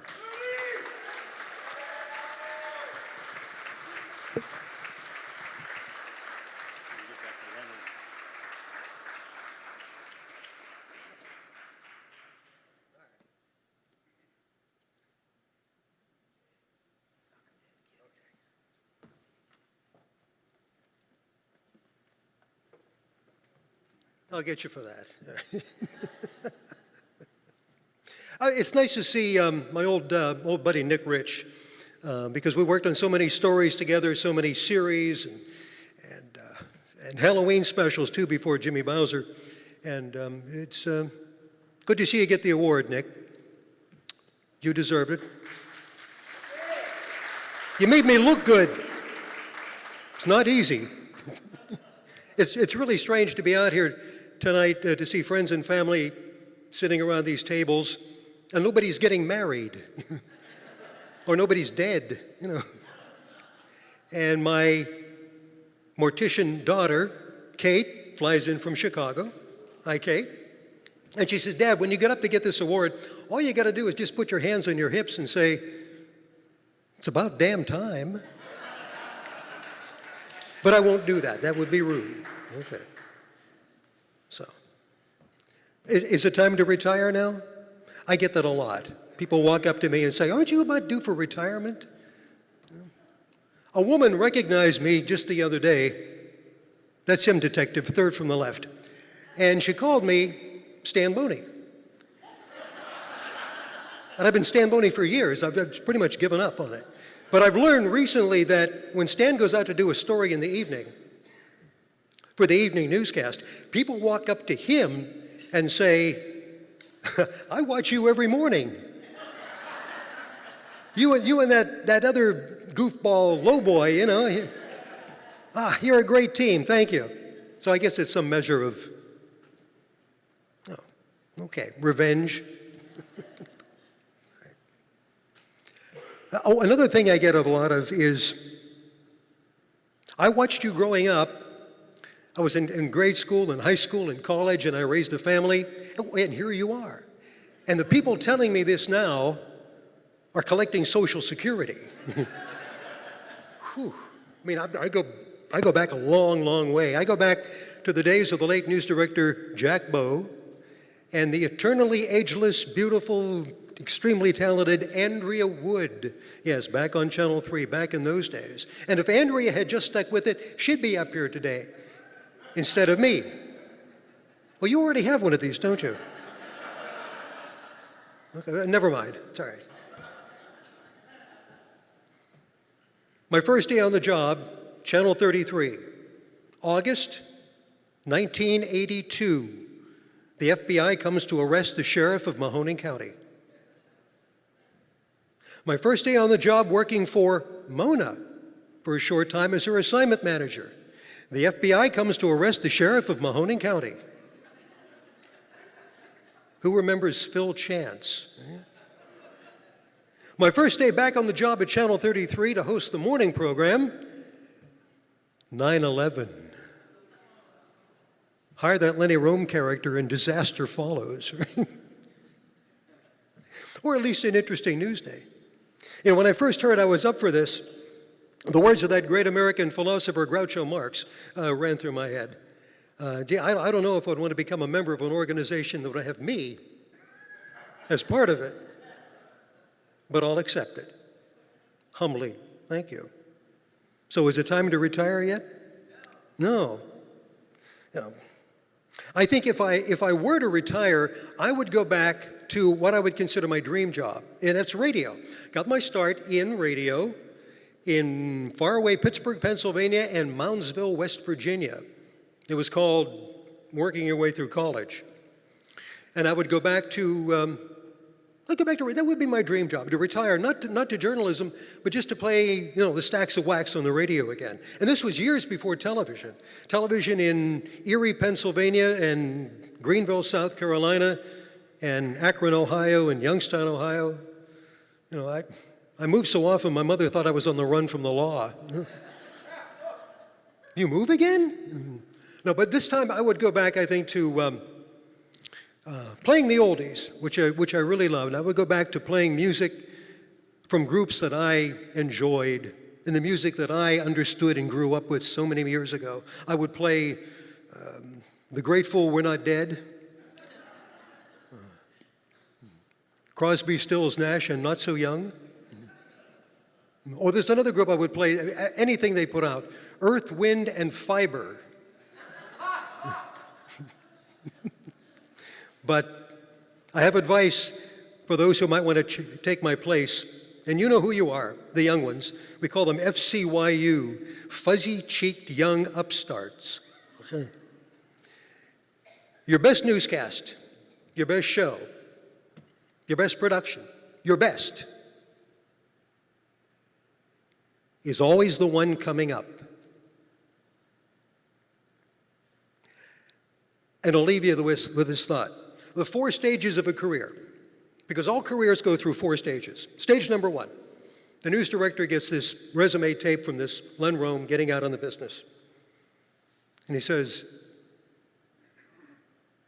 anybody ever hear of this Len Rome? Yeah. No. Stage number 2,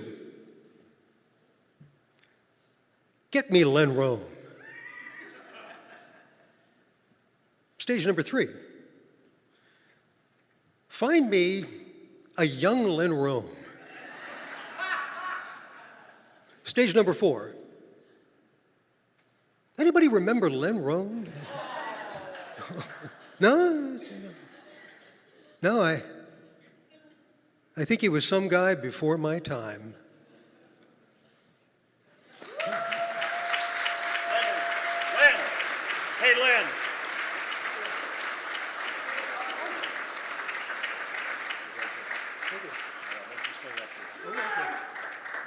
Yeah, my kids are going to get this, I think, long after I'm gone, and they'll put a $1 sticker on it in the garage sale. Hey, Len, this was Len Holmes. Who? We want to get Len here on the stage. We want all the inductees up here right now and our honorees, the award winners, please come up on the stage. We'll give everybody a photo op here of getting all our honorees and inductees in one nice shot, okay? So come on up, don't be shy.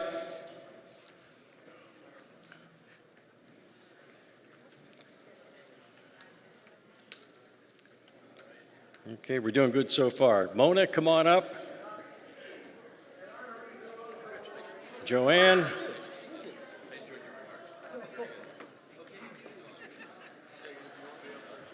Yes, why don't you come on? Absolutely.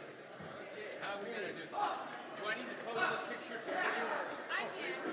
Or you could ask if they can turn the projector off so they don't have this on their faces. Can you kill the projector so we don't have that? Thank you. No, we can do that. Hang on, I asked them to turn the projector off. Hang on. You guys look kind of goofy like that. There we go. Very good, thank you.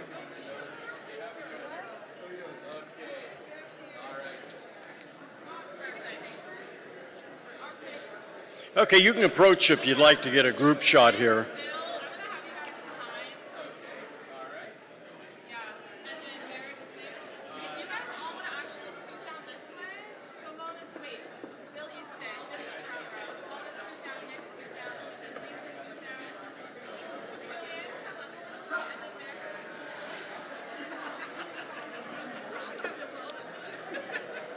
Okay, most everybody, I think, has a shot right now who wanted a shot. We'll wait for a few more.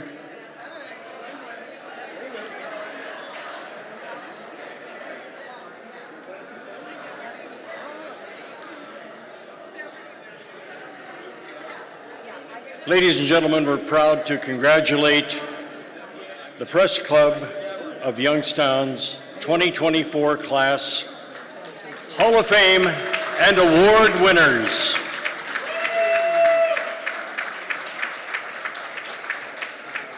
I want to thank you for coming tonight, and I've been housekeeping note here. Don't forget to take your mugs home. It'll be nice with your coffee in the morning. Thank you all. Drive safely, and we'll see you next year. Thank you.